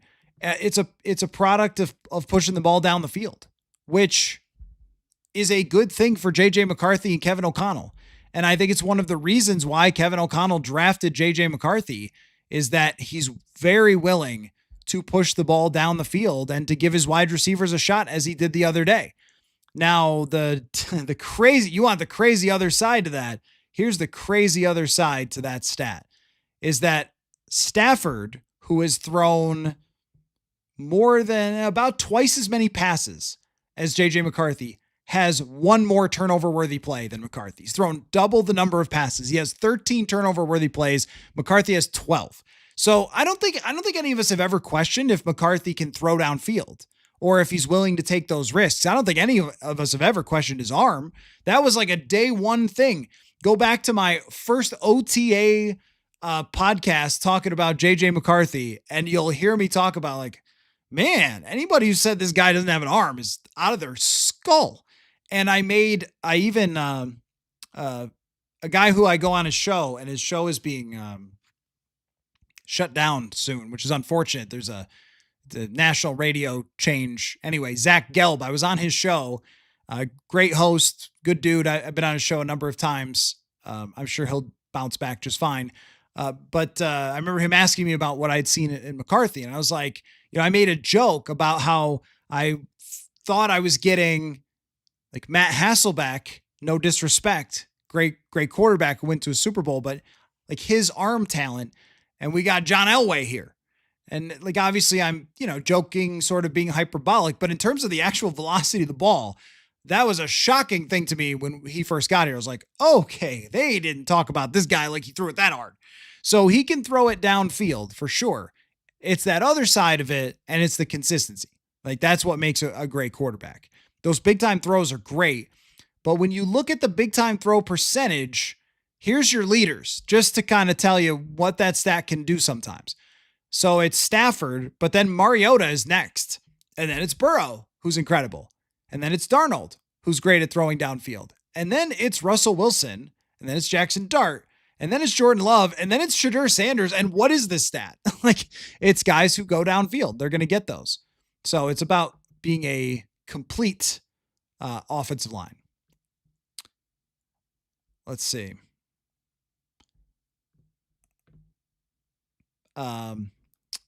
This is just as a rule for this week. And it remains from when the Vikings played Darnold, is you guys aren't in a position to make any comments about Sam Darnold because this is the Thursday night game of the year and he's in it. That's just the rules. I make them. It's very fair. It's very fair. If he doesn't play well against the Rams, you can't say a thing about it. And the reason is because he's in the big game and your team isn't. And I'd much rather have the team I'm covering be in a big game and have a letdown than talk about whether the Vikings should draft a freaking running back. Like, so those comments will not get read if Darnold struggles on Thursday. I promise you that.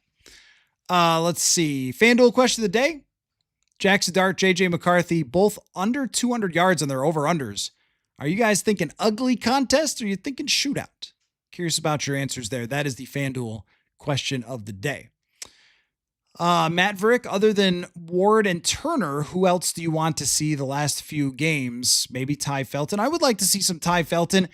So this is hard. I recorded a podcast with Emily Leiker of the Star Tribune, and I'll bring that to you on the YouTube page soon. But we had a similar conversation, and both of us were like, Like, I think she came up, spoiler, I think she came up with Jalen Redmond. Like, okay, but I've already decided Jalen Redmond is good. This was kind of it's a one topic type of last 3 games, isn't it? It's really the coach and the quarterback. They are tied together over these last 3 games.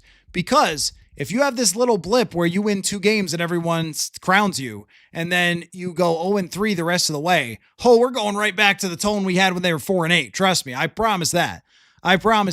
Because these signs of life have certainly changed how we're talking about this, and they should. Like, we change with the information. That's why we don't do the crown or kill thing that Jeremiah Searles talks about on this show, because I think that's stupid. I think it's much better to take the information we have and try to figure out what does it mean, rather than just like picking camps and saying, I'll die on this hill. Like, well, I don't know. That people can do their jobs however they want to. That's not how I do it.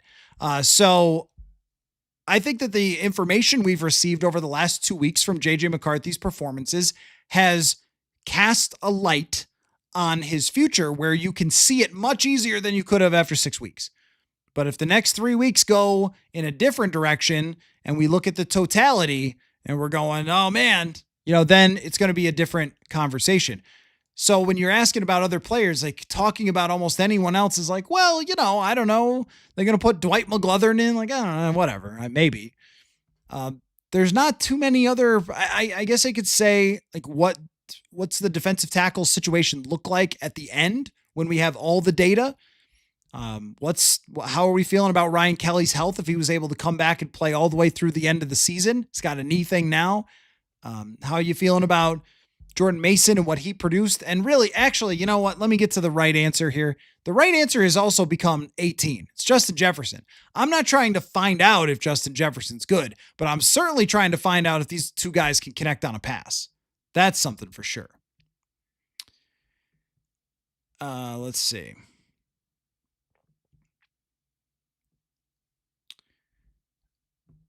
Let me see. KFT says JJ McCarthy's MO at Michigan was his 3rd and long, accuracy 2nd highest in college history his senior year. I don't know that stat, but probably didn't have a lot of 3rd and longs. So I never liked that. People brought that up and I thought, if we're chopping stats down all the way into these little boxes to kind of fit what we want them to, is that really telling us the story?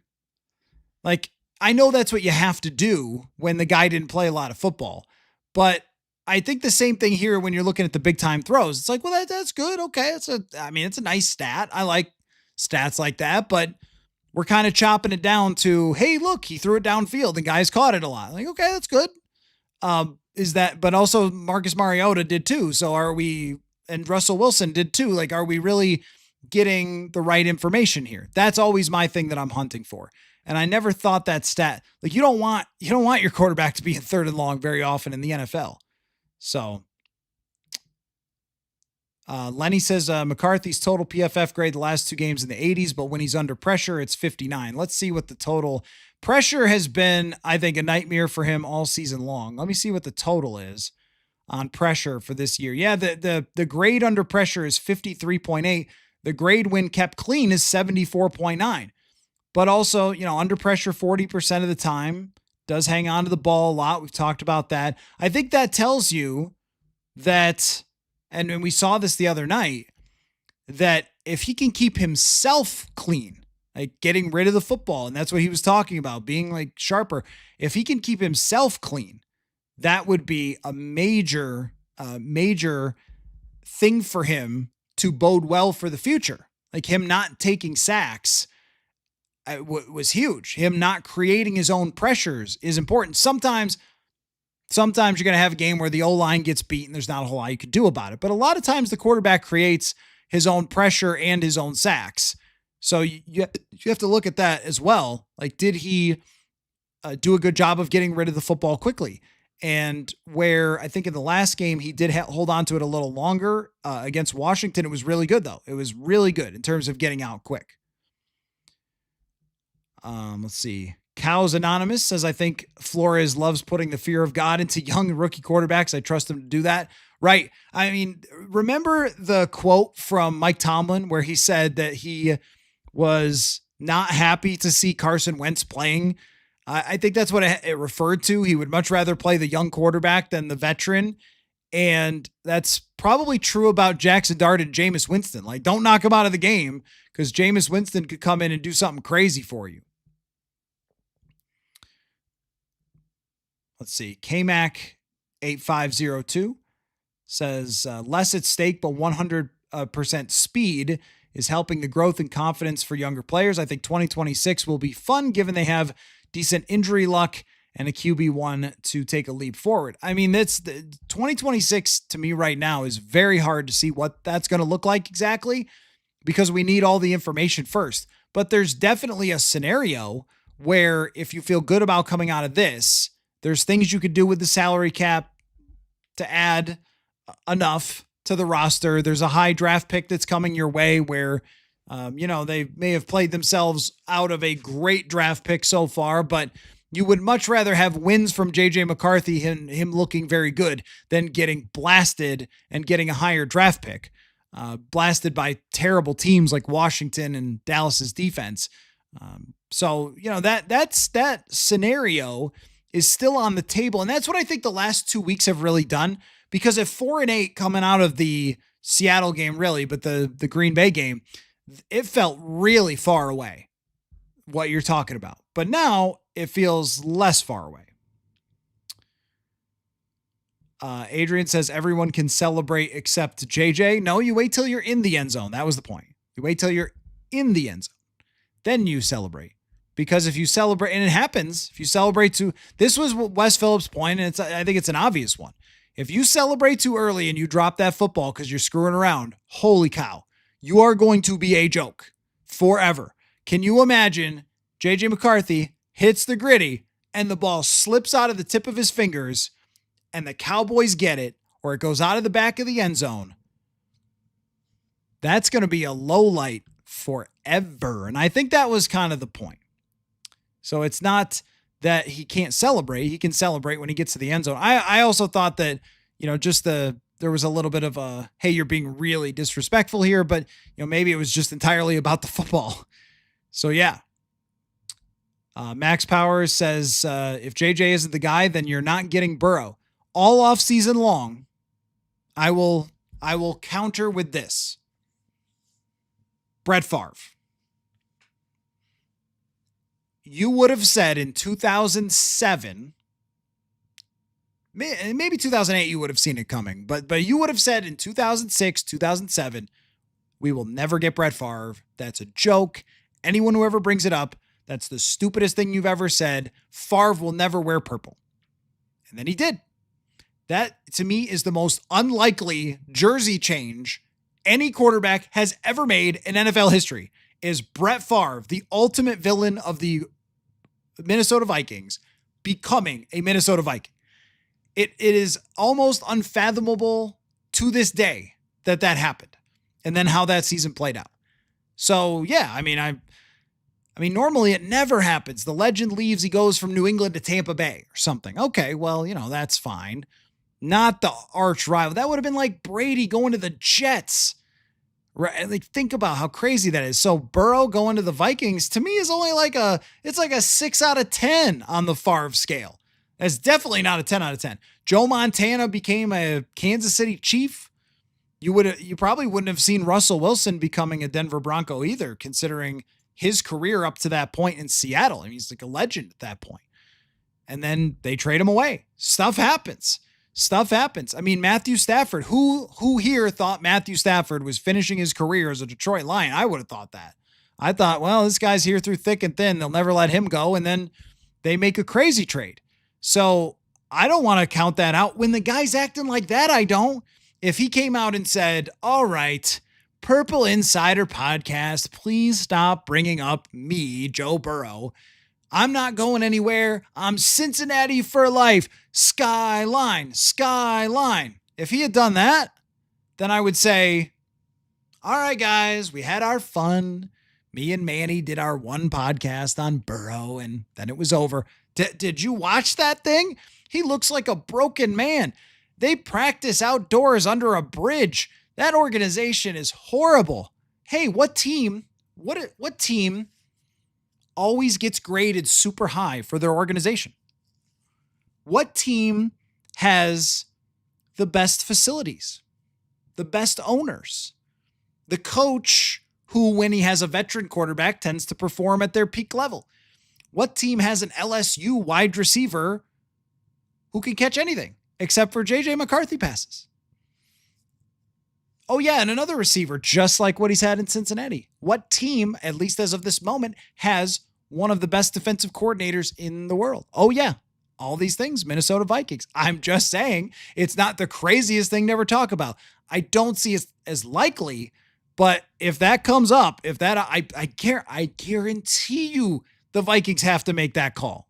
I guarantee you the phone rings in Cincinnati and it's what numbers do we got here? A 651, 612 number, whatever. If Kwesi changed his number, I didn't. My cell phone is still the same since I was 15. But you understand. Let's see. Chris, if we do the Burrow trade, then McCarthy will win 3 Super Bowls and Burrow will get hurt. I'll take my chances. Let's see. Cows Anonymous, you reckon that Burrow would fetch more than the Stafford price, 2 firsts and a second? Yeah, I've kind of had that as JJ McCarthy, and 2 firsts, 2 seconds, 3 firsts. It's going to be a lot. Like, you are selling a lot in order to get Joe Burrow. But, you bring up the Rams. If you can find players, you can say bleep them picks for a quarterback of this caliber. I've seen the stat come up, and it's interesting about how different people interpret different stats, because the stat has come up like, hey, Burrow, since the Super Bowl, is only 17-15. And my thought is, holy cow, with that organization and their ineptitude, you talk about bad drafting, you should see their drafting. Outside of Jamar Chase, he won more games than he lost with that team. They've never fixed their line. They've never had, they had a little bit of a run game with Mixon, but it's never been elite. They've had the 2 receivers, but not a whole lot else. Their defense fell into complete disrepair after they went to that Super Bowl. They've never fixed it. Bad secondary, can't rush the passer. Their coaching is not excellent. I think that's been made very clear. They fired their DC, and he still won more than he lost. Oh, man. Get him here. Get him here right now. And I'd be willing to, because there's still 2 ways to win in the NFL. You draft a guy, and then on the rookie contract or early in his second contract, you do that, or you get Joe Burrow. Usually Joe Burrow doesn't come available. So, and he probably won't, but the way he's talking, I spent an entire offseason saying, guys, they're not going to trade Stephon Diggs. It doesn't make any sense. He's too good. And then they did. Micah Parsons. He brought up Micah Parsons. He said, well, you never know. Micah Parsons got traded. That's a thing I would say. Let's see. Nano Joe, I will slightly edit it to be a little friendlier. Cincinnati O-line is booty. Cincinnati defense, booty. Burrow, elite. Go get him. Yeah, you're right. That's the point. Well, not only that, the whole organization, the ownership, the facilities, like everything. You're talking about just a poorly run franchise. It's been that way forever. Somebody unearthed Carson Palmer from 2022 at the Super Bowl. Yeah, the 2021 Super Bowl, January or February 2022. So at the Super Bowl. And Carson Palmer's like, yeah, the thing about Cincinnati is they're such a horrible organization that I'm really curious what happens after Joe Burrow needs to get paid, because they'll probably screw it up. That's a short version. And he nailed it. They absolutely have. Mama says if they get Kyler Murray, I'm going to become a Packers fan. Well, give it a chance if they do, but I don't love it. I don't love it. He does have a great arm, and he's very exciting to watch, but I don't love that as a better option than just JJ McCarthy playing and seeing what happens. Let's see. Matt Varick, I like McCarthy, and I'm hoping that he develops into a good QB. I would toss him overboard for Burrow in a minute. It'd be so much fun to see Burrow and Jefferson. When you look, you want to talk about what the data says about guys. When you look at what Joe Burrow has done in his career, by the underlying numbers, and you don't have to look super far. This guy threw 43 touchdowns and 9 picks last year, and his PFF grade was a 93.9. Talk about the big time throws. He had a turnover worthy play rate under 2%, which is just insane. And still threw 43 touchdowns, 5,000 yards. This dude's a psycho. Like, is that worth risking? Oh yeah, it's worth risking, because if it works, you will get to the Super Bowl if it works. He's better than any NFC quarterback. I don't even know. Stafford, but Stafford's not going to be around forever, especially if he wins the Super Bowl this year. I think he walks off. So Stafford, but aside from Stafford, who in the NFC is on this guy's level? Love's playing extremely well. Goff, he's good. I don't think he's Burrow. Not too many people. Let's see. Lenny says you can change the offense to accommodate a special running back. Is that really what they want to do? It's not that I wouldn't like a special running back. It's like, what is that really worth? Bijan Robinson is incredible, and they're not in the playoffs. In fact, they're terrible. So like that, is it Saquon last year running for 3,000 yards? I guess my math has not changed too much on the value of the running back position, even if we've seen some guys really step up. Cows Anonymous saying the highest corner you can get, unless it's Caleb Downs. Caleb Downs is from Ohio State, a good option, at least from what I've saw so far. I'm not in draft season yet. We're in bowl season. Great bowl action last night. Gerard McCoy is a name that's going to come up a lot as a shutdown corner. Yep, that's for sure. KFT said thought that Jahmyr Gibbs was a stupid draft choice. Yeah, let's take a look here, because I get that he's going to be brought up. But again, the rest of that draft was crazy for them. They had a ton of picks. You can use one there if you have that many picks. If we're looking at running backs, let's take a look at running backs. So Ashton Genty and Omarion Hampton, not so sure that's gone super well for either one of those teams. Hampton's a good player, but they're in the playoffs because they're quarterback. Judkins, Travion Henderson is a second-round draft pick, where I'm talking about. 2024 was Jonathan Brooks, was the highest drafted running back. He was in the second round, and he had a torn ACL. Not a lot there in that draft. Bucky Irving. 2023 was Bijan and Gibbs, the two extremes, right? They're both great, but they're the extremes of the team. So you got to believe that you're much more Lions than you are Falcons. Maybe you do. Breece Hall for the Jets, great example. High draft pick, and so this is James Cook is in that same draft, and he kills it because he's got Josh Allen.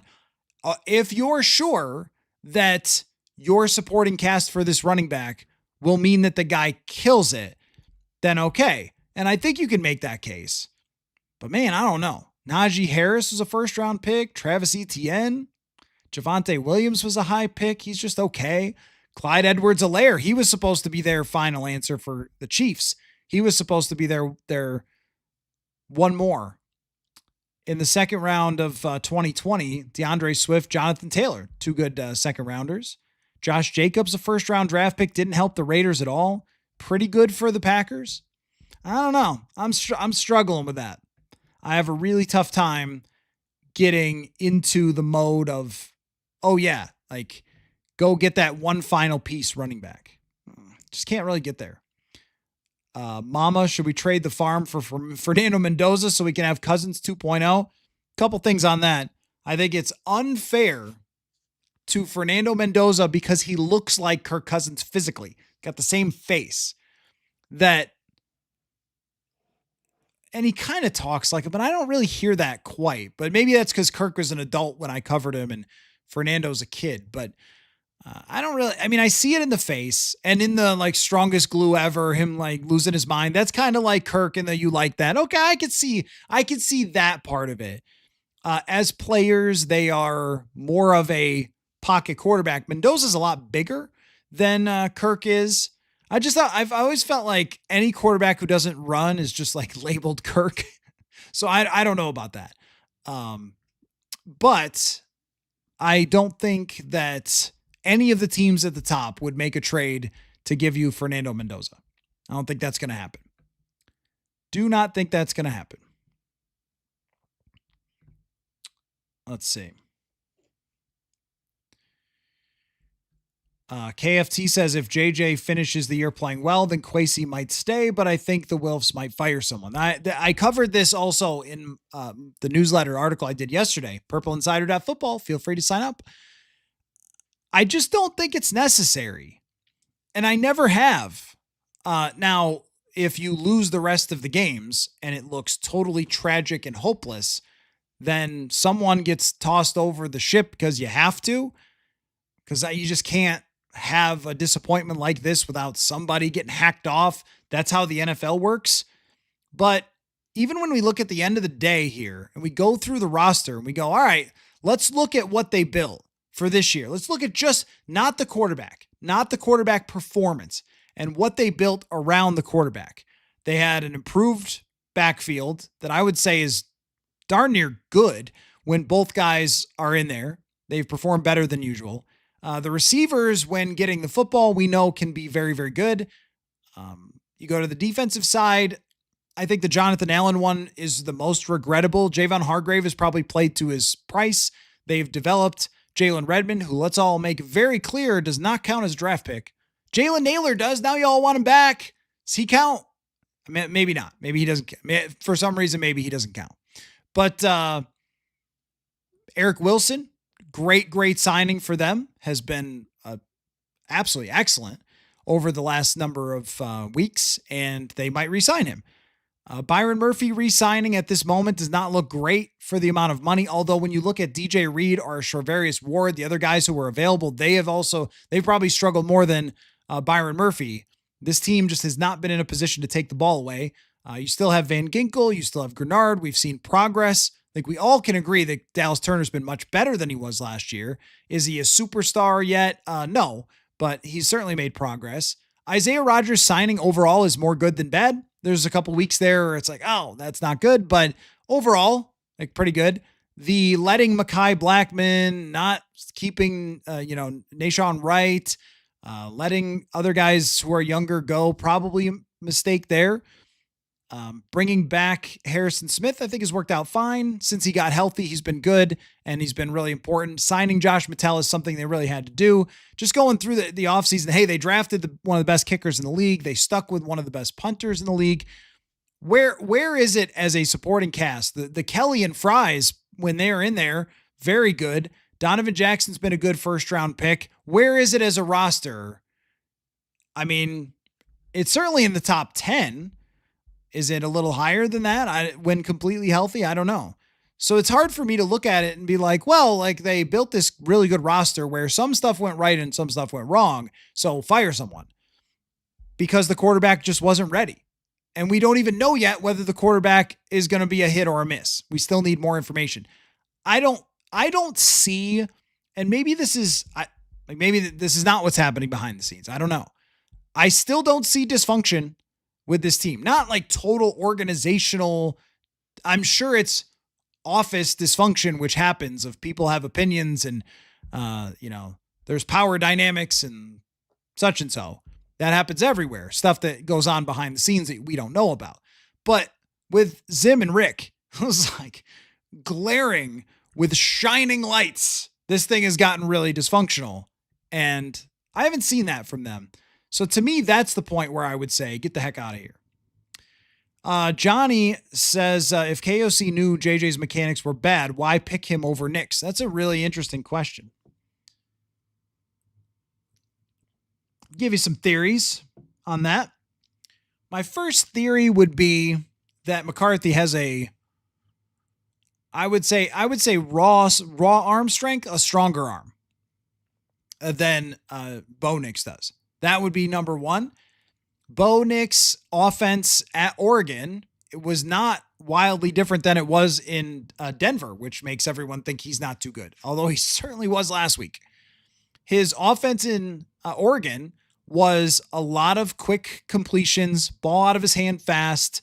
It's slants, it's hitches, it's bubble screens. There was a whole thing about, his screen percentage. Now, when he threw the ball down the field, he was very effective in college, like by the numbers.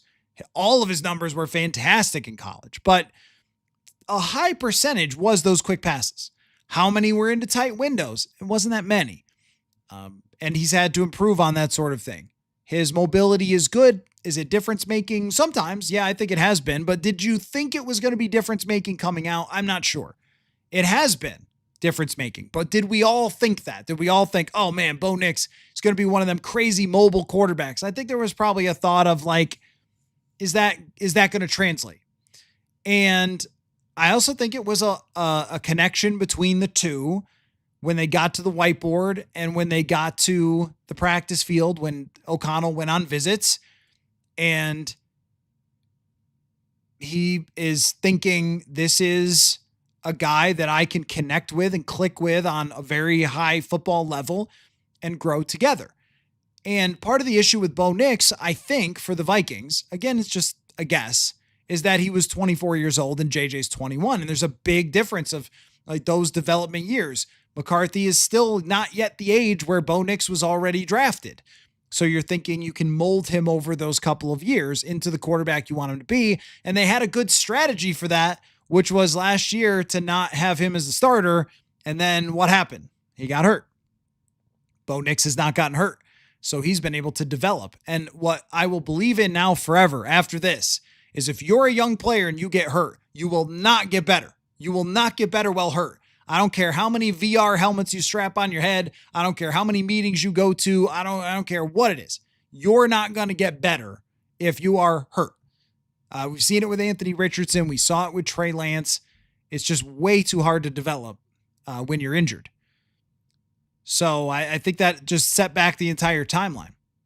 But look, I was kind of in favor of everyone, if you guys recall.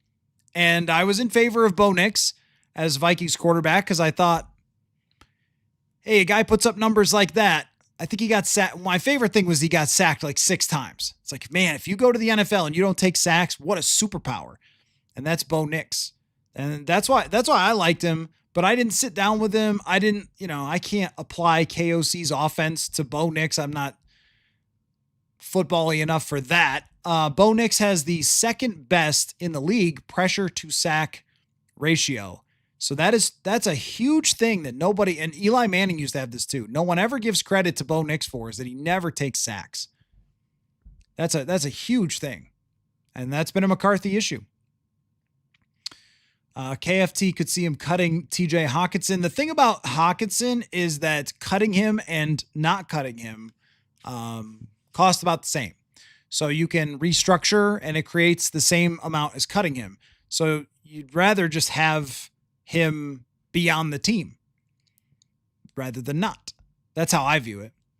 Johnny, do I think that Felton gets more wide receiver work these last 3 games? Probably not. I mean, I think I'd like to see it just as much as you would, but if the 3 receivers are healthy, and this is the find out about JJ McCarthy situation, then yeah, it's not tryout time. Like, you're playing the Lions and the Packers, and what's on the line is finding out about your quarterback and how the owners feel about you as a leadership group and everything else. I don't think you're playing tryouts.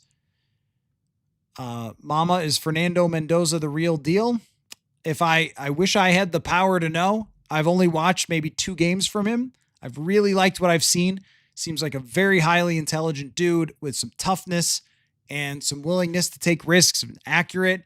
I don't see an athlete of the level that I would expect for a top guy. So that's why Kirk gets brought up, but he's taller than Kirk. So maybe like a Goff or a Daniel Jones. But even Daniel Jones is a way better athlete as far as his ability to run. So I don't know. I mean, I think he's a quarterback you could definitely win with on the rookie deal. I don't know if he's a quarterback you can win with past the rookie deal. Those are 2 different kind of questions. You know, I know you guys are, or I'm behind where you guys are in the comment section. So, you know, we're getting to some of the Josh Allen stuff, and Josh Allen's an all-time freak, but there is proof beyond Josh Allen. Jalen Hurts would be this as well, where guys have done much better with their mechanics. There is, I think, pretty clear proof that you can improve mechanics if you're that young. So there is definitely examples of that. And that's what we have to be able to find out, is really, in my mind, that's what we have to be able to find out, is can he improve those mechanics over an offseason? But you don't get 3 off seasons. You probably just get 1.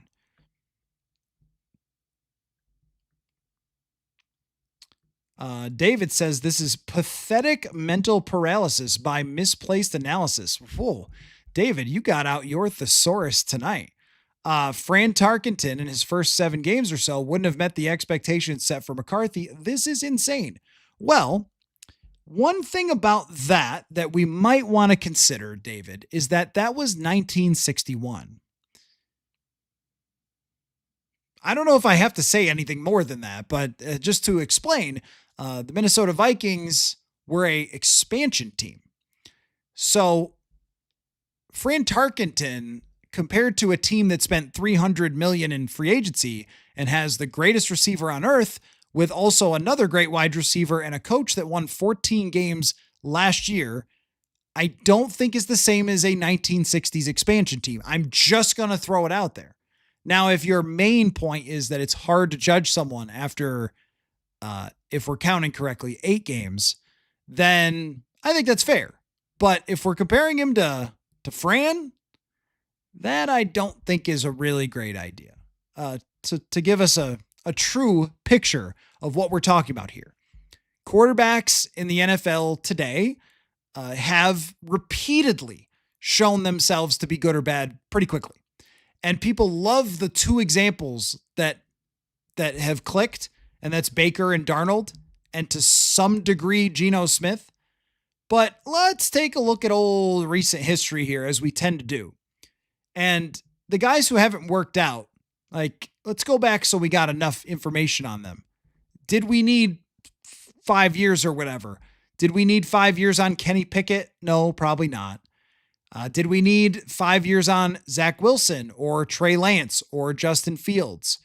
Mac Jones played pretty well as a backup quarterback this year, but I think we know what he is. Did we need 5 years to know that Joe Burrow was good or Justin Herbert was good? Tua took a little bit longer and now has fallen off. Jalen Hurts was in the Super Bowl by his 3rd year. Daniel Jones probably showed his peak a couple years in. I mean, a lot of these guys, Mitch Trubisky by year 2, year 3, it was pretty clear by year 2 that Mahomes or Deshaun Watson were really good. Pretty clear by year 2 that Jared Goff or, Carson Wentz had that injury, and that's tough. But by year 2, I mean, he came alive. That injury, I think it was never the same, but Jared Goff was good by year 2. I mean, when we do it that way, like, are you good by year 2? Knowing someone's good. Caleb Williams, major progress. Drake May, major progress. Bo Nix, major progress.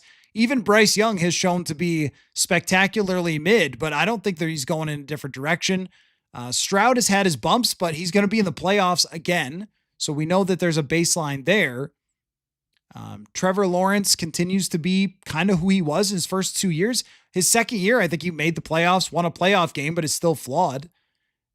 A lot of these guys, I mean, Jordan Love sat for 3 years, so there's that, but he's a different one. But I mean, Herbert was good right away. I don't know. I mean, to me, like, you don't have forever, and a lot of these guys have kind of shown who they are pretty quickly because they're not playing on expansion teams from the 60s. Nick says JJ gets over 200 yards for the FanDuel question of the day. I think that's 100% going to happen. They're going to throw a lot. As far as the celebration, remember Leon Lett. Hey, you're exactly right. You're exactly right. The coaches are 100% right on this. And I thought it was a little odd that McCarthy was like, I'm doing it anyway. Like, oh, okay, I don't know, man. I don't think you should do that. I think they're coaching you that way for a reason. Because if you fumble that ball, oh my gosh. What if they want, now you're getting deep, of trading Brian Flores. You're trading Brian Flores for Joe Burrow. Look, when you guys ask me what would I trade for Joe Burrow, the answer is going to be almost anything. That's not Justin Jefferson, because I kind of need that to work. But almost anything else. Adrian says, how hot is KOC's seat going to be if he doesn't win a playoff game next year? Which is why I think they will be aggressive in pursuing Burrow. Oh, I mean, they'll be aggressive in pursuing Burrow because they're not complete fools. Everyone, if there's a moment where it comes alive that's possible, then the number of phone calls will be very, very high, and there will be very, very aggressive offers. But I tend to agree with what you're saying about the playoff game. I mean, I remember giving impassioned rants early this year about how you got to win. Like, it's time to win. It's time to stop screwing around. And we're not talking about rebuilding or competitive rebuilding or anything like that. The expectations are winning. And them not doing it this year is a massive failure. And that should not be forgotten. It's great if your quarterback's going the right direction. It's wonderful. That's what you needed this year. But as they are eliminated from the playoffs, there's no world where I'm patting anybody on the head. Or there's no world where anybody you guys bring up and you say, hey, is this person, could they be in trouble? Could they be in trouble? Where I'd say, oh, no, absolutely not. It's all great. Personally, I would not fire anyone now when they got here for a multi-year window and it's not a dysfunctional mess. So I don't think that would be a good idea. But hey, when you're talking about a team that could potentially finish with 6 wins, I mean, I don't know. Like, that is so far below what the expectation was that I can't tell you what the ownership is going to do, and I'm not going to fight them with whatever they decide to do. If they don't win another game this year, they will. But if they don't, I think they'll win this week. But if they don't, I mean, holy cow, right? So things change very much in a couple of weeks, as we've seen from these last 2 wins. But the point being, to what you said, I don't know. Hot seat, not hot seat. There's a million different outcomes. Do you make the playoffs and lose again? And they're like, I don't know. If you win 12 games next year with JJ McCarthy and lose in the playoffs, are we firing KOC? No, that would be ridiculous, because you've got your quarterback and you're like good to go. But if it's another year like this, then yeah, I mean, that just becomes the reality of what happens in the NFL when you miss the playoffs for this long. It is very unique, though, because I see those stats of like, whoa, this guy kept his job after that. Well, I don't know if they had 13 and 14 win seasons. That's pretty unique. And they had a plan and a direction this entire time. Is this Kalen, I think? Do you think that the strides JJ has made, albeit against bad defenses, that he could be a top 12-ish quarterback if he hits his upside? Oh yeah, no, I certainly think that. Yeah, absolutely. Because that's an evaluation of what are the skills, what are the talents that he has. Mobility, arm strength, certainly moxie, is not afraid of the big stage. He won on the road in Chicago. He won on the road in Detroit. He won on the road in Dallas. And those were all performances that at least had a lot of moments and had some very clutch moments. At the end of the game in Detroit, at the end of the game in Chicago, at the end of the game in Dallas. Like, those are not easy games to win in those moments. So he's not afraid of that. He does not shrink underneath the pressure of national television or attention. He certainly has not melted into the ocean after he's been criticized a lot. All these things are really good. We've seen the arm strength. We've seen how he can make some spectacular throws and plays on the run and stuff like that. That can get you into that range if you reach your ceiling. And yes, if you're in the top 12 with a rookie contract, you can win, which is why I'm like, hey, find out if you can get there. But right now, the total picture of JJ McCarthy is not someone who's a top 12 quarterback. I mean, PFF grade, he's 33rd, and quarterback rating, he's 42nd. So there's a long way to go for that in order to get to that point. But is it there? Have we seen enough to say it's there? Oh, yeah. And if it does click, it looks like it could be really good at times and probably inconsistent and frustrating at times. But there are other quarterbacks like that. Let's see. Who do I think has a higher ceiling, Cam Ward or JJ? I'm not a real Cam Ward buyer. No, I'm not. I think Cam Ward was talked about as a guy because he's got a laser.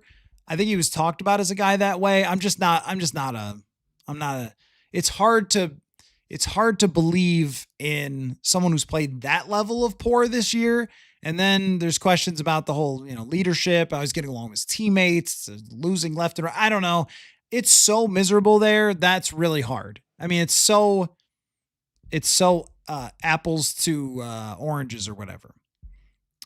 But, look, I mean, I think that it's probably the same range. And with that's how Burrow looked early. So I've seen some people who are really big on Cam Ward. I haven't seen a ton. I will say that. I haven't seen a ton. You're talking about the Titans. I have not sat down and tried to evaluate Cam Ward. But I've always, since he came into the league, thought, he's a little wild for me. A little bit of, I'm going to just stand in the pocket and gunsling around and throw into tight windows all the time and take a lot of risks. I don't know.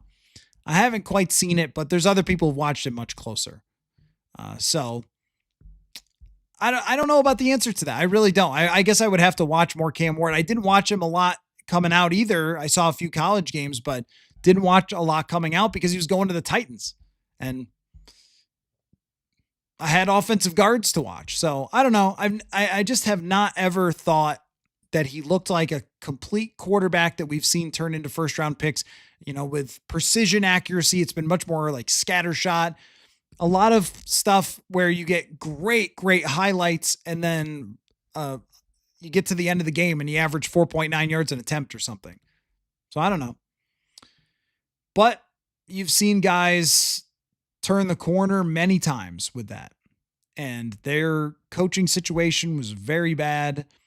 And their wide receivers are very bad. So that's why I don't know. Because with McCarthy, a major part of the evaluation has been everything's here for you. Now just do it. With Cam Ward, it's so bad. How does anybody know? But he wasn't somebody that stuck out to me initially when he was coming out of college where I went, whoa, this guy's clearly number one. So I've always had a little bit of trepidation with him.